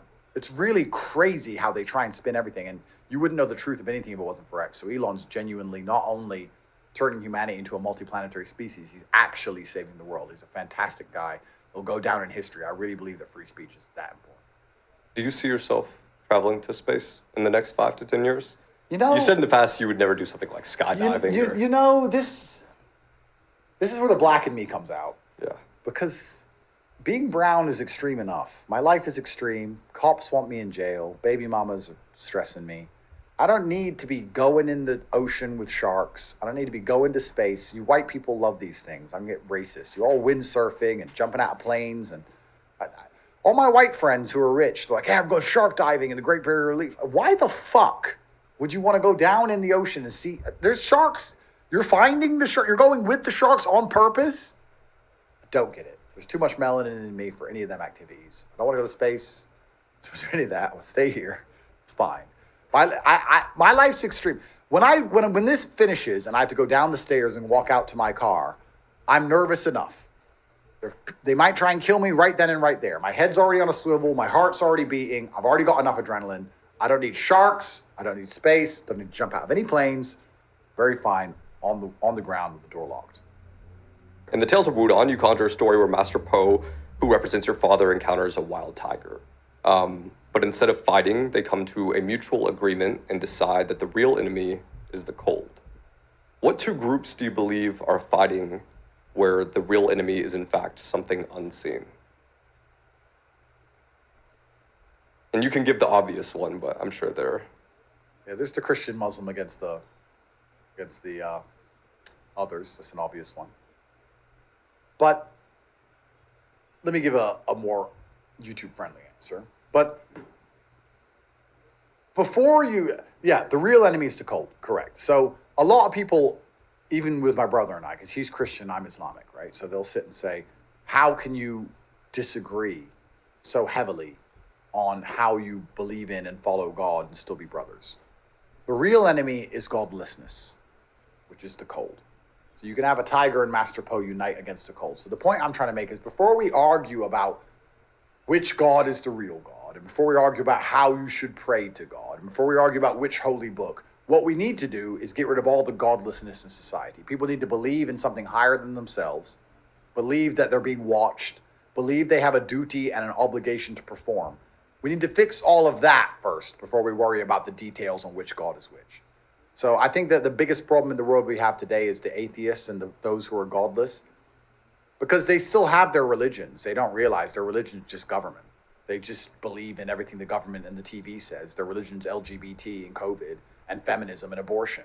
So they're just as religious as a religious person, but they're believing in bullshit instead of believing in God. They'll sit there and say, you've been brainwashed and you believe in God. Oh my God. You're literally marching around begging for babies to die. And you think you're a better person than a religious person? So they have their religion. When I was an atheist, I was quite proud of it. But I don't think people are smart enough to be atheists. I really don't think there's very few people on the planet who can remain balanced and morally objective and competent and be atheistic. I really think the world needs God. I don't think most people are smart enough to be an atheist. I think that there's a percentage of people who could be an atheist and still be pretty sensible. But the rest just seem to fill that gap in their soul with bullshit. And they should believe in God instead. So I have 5 hard questions for you. The first one is, this is one of my favorite questions. So Apple, when they're hiring an executive in their final round of hiring an employee, they ask this one question. If you were a pizza delivery man, how would you benefit from scissors? From scissors? Never been asked this question. Also, please deliver me on how I benefit from scissors. Well, this is how my mind works. I carry them in my pocket as a weapon in case I got robbed. That's how I benefit from scissors. Robbed in general or robbed on the job? Robbed on the job. I'd carry the scissors as a weapon to defend myself. That's how I benefit from scissors. What's the actual answer? So a lot of people say things like cut the pizza, cut the boxes, maybe defend yourself on the job. But the other answer is kind of thinking outside the box of you're given an opportunity and can you use that opportunity for something other than the thing you're doing, right? So can you make origami? Yeah. Can you sell the scissors? You know, can you take the things you're given in life and kind of remove it from that? So it's nothing to do with the pizza anymore. It's to do with just the fact that you're a person moving around with scissors. Yeah. Very interesting. Very interesting way to think. Very interesting. It's a really interesting one. I've asked so many people this, and only one or two have said, like, sell the scissors or something. Interesting. You know? Well, I'd carry them in my pocket as a weapon. That's what I would do. I'm telling you what I would do. That's what I do. They'd say, here's your scissors, and I'd say, okay, bad part of town, I got you. That works. Do you think there's life after death? There certainly is life after death because people mention you after you're gone, like we just spoke about my father, so that's a form of life. So you do live forever if you leave a large enough impact. We talked about Napoleon and Genghis Khan, Julius Caesar. So you do live forever if you leave a large enough impact. So life after death does exist in that regard. I mean, what is life besides people recognizing you or respecting your consciousness? I'm alive now because everyone in this room says, look at him. And you think about me, you talk about me, and respect me as a person. If I was an idea instead of a physical entity, am I any less alive? So life certainly exists after death. From the religious perspective, I guess we're all going to find out, aren't we? But what you can do is be fantastic enough on this planet to make sure that you do have a life after death, even regardless of the religious connotations. So just do your very best and have children and let them be a good representation of you and leave a good mark and be discussed. And then you're going to live forever anyway. What do you believe humans from the 25th century will think of humans today? Really good question. I think there's going to be a lot of things that we currently do that they're going to see as barbaric, and they're not going to understand how we manage to function as a society without the kind of control that will be implemented on humanity by then. So I'll give you a very quick example. So in the year 2500 or 25th century, everything will be controlled by machine mind. Everything will be extremely organized. Even the idea of the capability to drive, I think is going to be very crazy to them if you explain that you had a driver's license and it was a piece of paper and that you drove around. That if you broke the law, you had to be caught by accident or by coincidence. And if they caught you by coincidence, they took your piece of paper away. And then you could continue to drive afterwards, and unless you get caught again by coincidence, nothing will happen. And a lot of people lose their licenses and just continue to drive, and the car still starts just as normal. It's not like it is in the 25th century where your ability to start your car is directly linked to your AI chip in your brain, and once it's removed, your car doesn't move. And they can tell where you're going if you're trying to drive without license. No, it's all just big coincidences. Maybe, maybe not. All the different pieces of paper are different in all the different countries. And if you change country, none of the laws apply anymore. And that, in fact, your ban doesn't apply anymore. Cars crashed. Going to be amazing to them. So every time you got in your car, you took the risk that someone just crashed and killed you. And they'd be like, well, how did they stop cars crashing? Oh, we had white lines and a light when it was red, when it was green, and there was a white line. What if they drove across the white line? Yeah, then you die. And well, how did they stop crazy people driving? We didn't. How'd you stop drunk people driving? We didn't. How'd you stop tired people driving? We didn't. Drove and kind of luck, I guess. I mean, murder might be gone by then. So you just go out, someone might murder you. You know, people steal things. Just go in, they just take it. How do you stop them stealing it? Well, you really can't. You have to call the police and they have to try and catch them after. And everything will seem so archaic. Yeah. So that's so unorganized. They're going to think, why didn't everyone just break the rules all the time? That's what they're going to think. They're thinking, why did anyone listen to anything? How did they even enforce anything? Now everything's enforced in advance or enforced instantly. Back then there had to be a whole big investigation. And that's how I think they're going to view us. They're going to view it as just, how did anything get done? I view the world that way now. The reason I'm saying that is because I already view the world that way. When they talk about raising the taxes in the 1400s, I'm like, who the fuck collected or paid tax in 1400? Like, how did you make someone submit tax? I mean, okay, if you went to the land and they worked on the land, you could steal some of their shit, probably. But in the city of London, how did they enforce tax code? In the 1930s, how did they move money? I hear about World War II soldiers sending money home. How? How did you convert your dollars to Deutschmarks? How How did you do a bank transfer? How did you? And that's only 50, 60 years ago. I could probably look it up. And I don't know how they did it. So they're just going to think everything was extremely dangerous, extremely scary, extremely slow. Like, how did you move from England to Japan? Or you got on this contraption and you sat there and it went to the sky. Like, well, what if it crashed? Then you died. Like, it's going to be very like death will feel like it's right round the corner all of the time because they would have fixed all those problems by then. Do you think it'll be a godless society? Well, once AI gets to the point where it knows everything and it sees the future and it controls everybody, I think they'll probably see it as a god in some regard. It's all seeing, it's all knowing. You know, it's omnipresent. It's got the power to end any life it wants. It can just blow up your chip in your brain. You know, if you piss them off, that's how assassinations will work. Self-destruct, boom, he's gone. Next.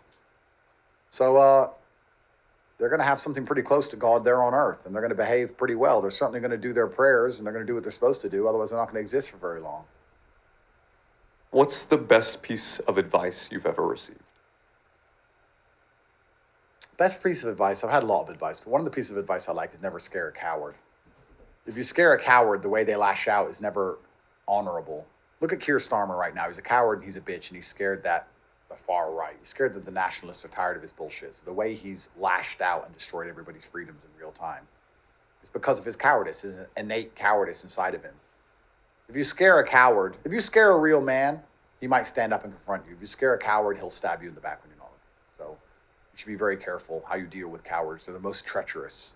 They're the ones who will betray you. And they have no honor or dignity or duty at all. They'll just do anything it takes to win, almost. It's very... Cowardice in and of itself is an insidious force, and you should stay very far away from it. I don't like having cowards around me. I don't like interacting with cowards. And if your enemy is a coward, you even have to be more careful than if he's a real man in many ways. If your enemy is a coward, you have to be very careful with how you deal with them, because the complete lack of honor and duty, and I would even say empathy inside of a coward, is quite remarkable. Who's the most impressive person you've ever met?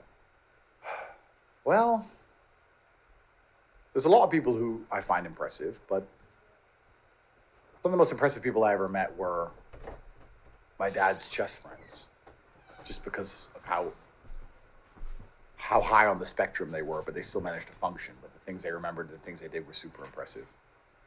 I don't know if I've met anyone and been like, wow, that's hyper impressive. I can't say a name yet, but perhaps I'll meet someone someday. But I think everybody's good at different things, right? So someone might be impressive at one thing, and then I don't know. I don't think I've met anyone and been impressed by them. I don't think that's because I'm arrogant. I just think we're all human. We have 2 arms, 2 legs, and people are good at certain things, and that's good. I'm good at certain things. You're good at certain things. That's great. It's actually a pretty common answer, I'll say. Yeah. I ask all my guests this, and a couple have said, I don't know. Well, the remarkable thing about it is that you expect the upper echelons of society to be these remarkable people.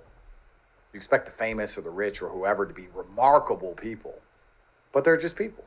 And often their flaws are highlighted by the fact that you expect them to be more than they actually are. And nobody's really that impressive. It's the truth. Nobody's that impressive. Everybody has 2 arms, 2 legs, and everybody goes to sleep, and people get tired and they yawn and they sneeze, and nobody's that impressive at all. And I guess from the bottom, you have this belief that there's no way these people would be at the top unless they're actually better.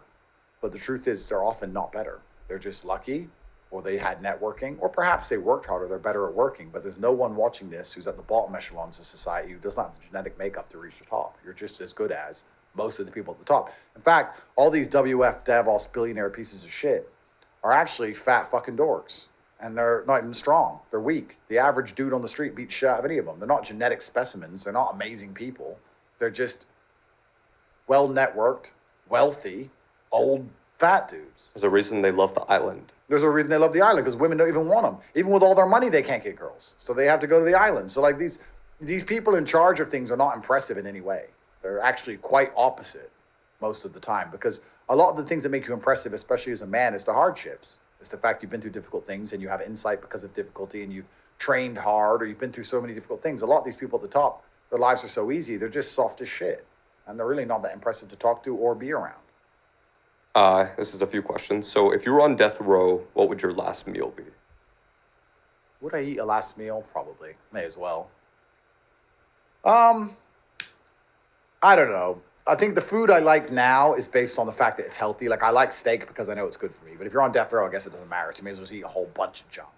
I guess you just eat a whole bunch of shit, wouldn't you? I mean, why not? Cake and donuts and garbage. So I guess you just garbage your way out to the end. I can't think of a interesting answer. I probably should think of something more interesting, but that's probably what it would be. What's the last song you'd want to hear on death row? I guess it would be one of my favorite songs. But I don't know. Because a lot of my favorite songs are love songs. But I don't think a love song is the way to go out on death row because it's too somber. You got to listen to something which is annoyingly happy, you know, to just make a point to the guards.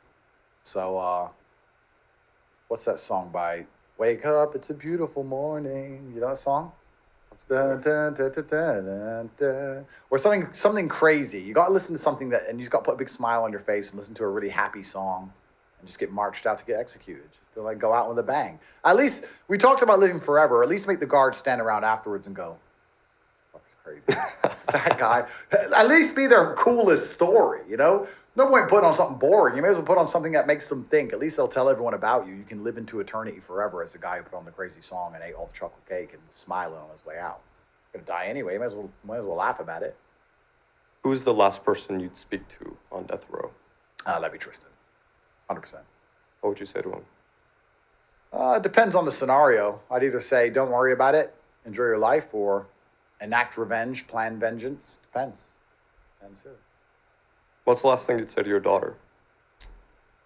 Good question. I'd say, try and find a man that reminds you of me. I'd say. I'm going to tell her to do that anyway. Them. I have a few daughters, but tell them to do that anyway. But, yeah, it depends on the scenario. There's lots of different ways this death could possibly happen. But I don't feel like I'll be put on death row. I don't feel that's going to happen. I feel like I'll either get assassinated or I'll live to a ripe old age on my boat somewhere with my eye patch and my pirate hat, my big cigar, talking about, you know, top G's boat. Gonna make it a thing. If you were on death row, what's the last thing you'd say to the world? Again, depends on the scenario. Depends. I think by that point, there's no point pleading your innocence. I guess if you were going to die tomorrow, what's the last thing you'd say to the world? I'd like to be remembered as the person who always made the brave choice. And I would hate for my situation, whatever I'm in, to discourage people from being brave. I would make it clear that bravery probably got me in the mess I was in, but there is no world without bravery, and that death is coming for us all. And that if you try and avoid the fight and avoid being brave, hoping to save yourself and save your skin, you only buy more time. And you buy time in a world that you don't possibly want to live in. And the world and history has taught us that even if you're a coward, even if you agree with the system, even if you do what the Matrix wants, even if you avoid the fight, you still get shot. You just get shot later.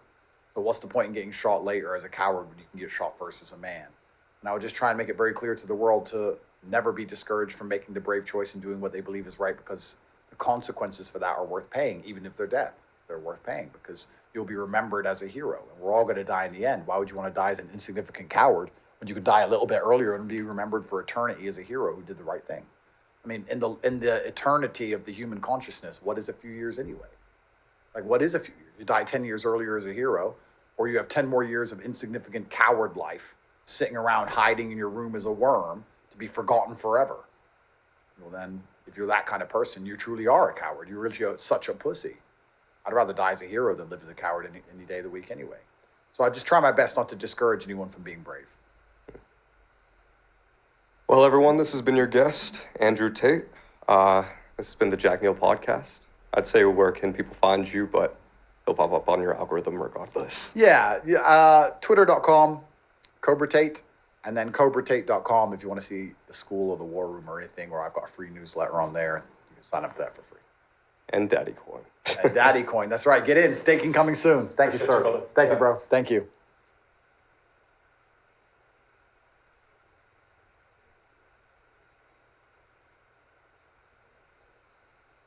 Imagine shooting a man with your last bullet, and he stands there, unfazed. Who is Andrew Tate?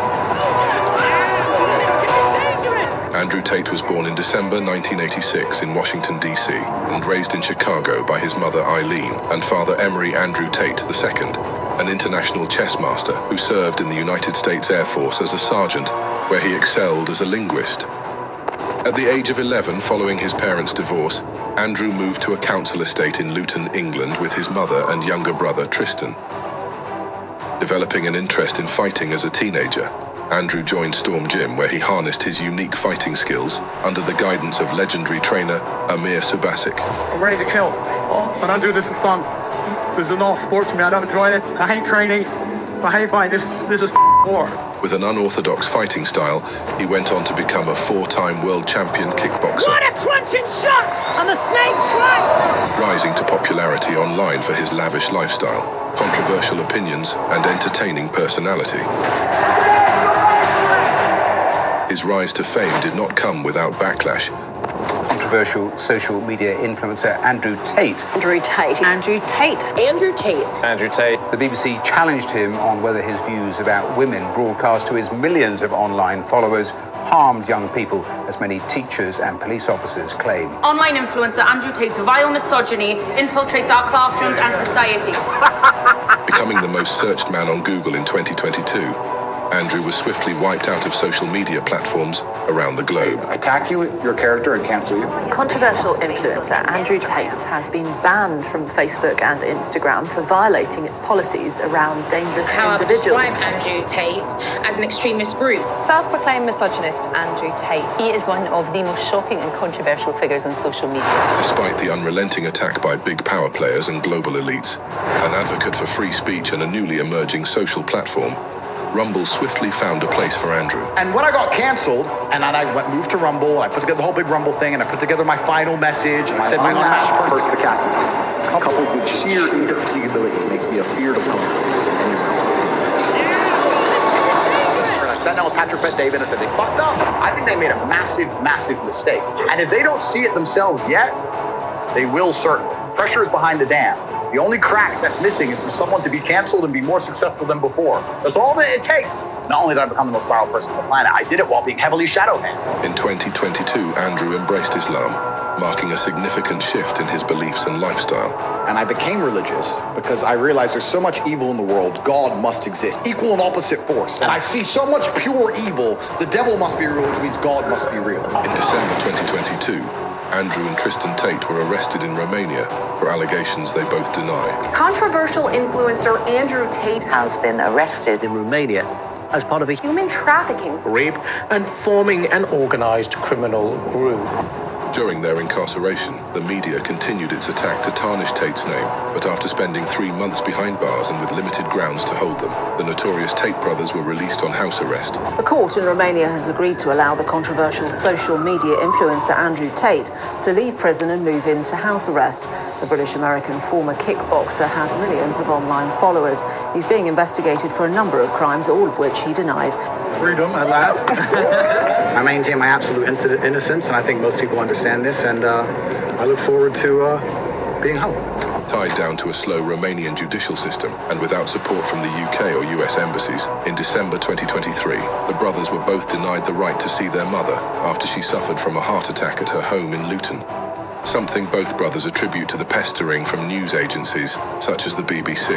A request from Andrew Tate and his brother Tristan to visit their mum, who suffered a heart attack in the UK, has been denied by a Romanian court. The reason my mother is having a heart attack is probably because of the media harassing her all the time, and the BBC were doing this. The BBC were knocking at her fucking window. The BBC were waiting outside of her house, looking at her both shopping. The BBC are animals. A deliberate attack on your consciousness and your moral fiber. And it's being done consciously by Satanists. Why are there police at my house? Tristan, why are the police? Are we going to jail? Should I get my jail bag? Oh, we need to check if you've run away. It's a setup. It's a clear fucking setup so they can put us in jail. What a cruel fucking trick. You reject my request to see my mother, who's potentially on her deathbed having life-saving surgery after a fucking heart attack. And the moment you say no to me, you send police officers around to my house. You're fucking animals. You know who you are. You are fucking animals. In defiance of attacks from mainstream media and an onslaught of new cases, the Tate brothers' influence continues to dominate worldwide. On June 9th, 2024, Andrew Tate took the crypto world by storm with the introduction of Daddy, rising the ranks to become the largest coin ever influenced by a personal brand, earning his personal allowance of the coin, worth over $110 million to ensure his fans will profit. $150 million of Daddy coin I have, and I'm going to set it on fucking fire now. Burn it. today, the Tate brothers face a new set of allegations. Police in Romania are questioning Andrew Tate. He faces several new charges. DCOT also seized a large number of assets, adding to the already substantial collection of luxury cars, watches and money that was initially taken as part of the investigation, accounting for an estimated 23 million US dollars. Most of which both brothers see little hope in ever retrieving from the corrupt and arduous Romanian prosecutors, unfazed by current events and constrained within the Romanian border for the foreseeable future. The Tate brothers continue to adapt to new challenges and press on with a never-ending battle. I've been nice, I've been patient, I've played the game, I've respected the judiciary. The media is complicit, all of you are. When they first threw us in fucking jail, when they first put us in there, you're all running around saying human trafficker. None of you said, where's the evidence? Where's the proof? Where's the picture? Where's the videos? None. 3 years later, they do the same fucking bullshit. This is a fucking setup. This is disgusting. Disgusting.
Hi, friends. So I'm alone today because Tristan was like, I'll come do the emergency meeting with you. And I was like, nobody cares what you say, bro. This is my show. I'm Mr. Producer. You're nobody. So fuck off. And then he started crying. Like a little girl. Saying, no, people care about me on the show. I said that they don't. I said, after this show, everyone's going to tweet at you that they don't want to see you on an emergency meeting ever again. Everyone's going to tweet at you and say, fuck off from the show. It was better without you. And he said, no, they won't. Through his tears. Then he asked for some apple juice. He's like, can I have some apple juice? Because he was sad. I said, we don't have any apple juice. He started crying even more. I whispered at him right there in his face, we don't have any apple juice. And he broke down. Then I said, all right, Tristan, I feel bad. Come on the show. But he was too upset. He said, I can't stop crying. I can't come on the show now until I get some apple juice. Like a little fucking girl. Unbelievable. True story. That's what happened. Right. So we're going to talk about the Pavlov thing. And then I've realized, guys, for years I've been talking about the Matrix. I can talk directly to the Matrix. So on this show, we're going to talk about how they've locked up the Telegram founder.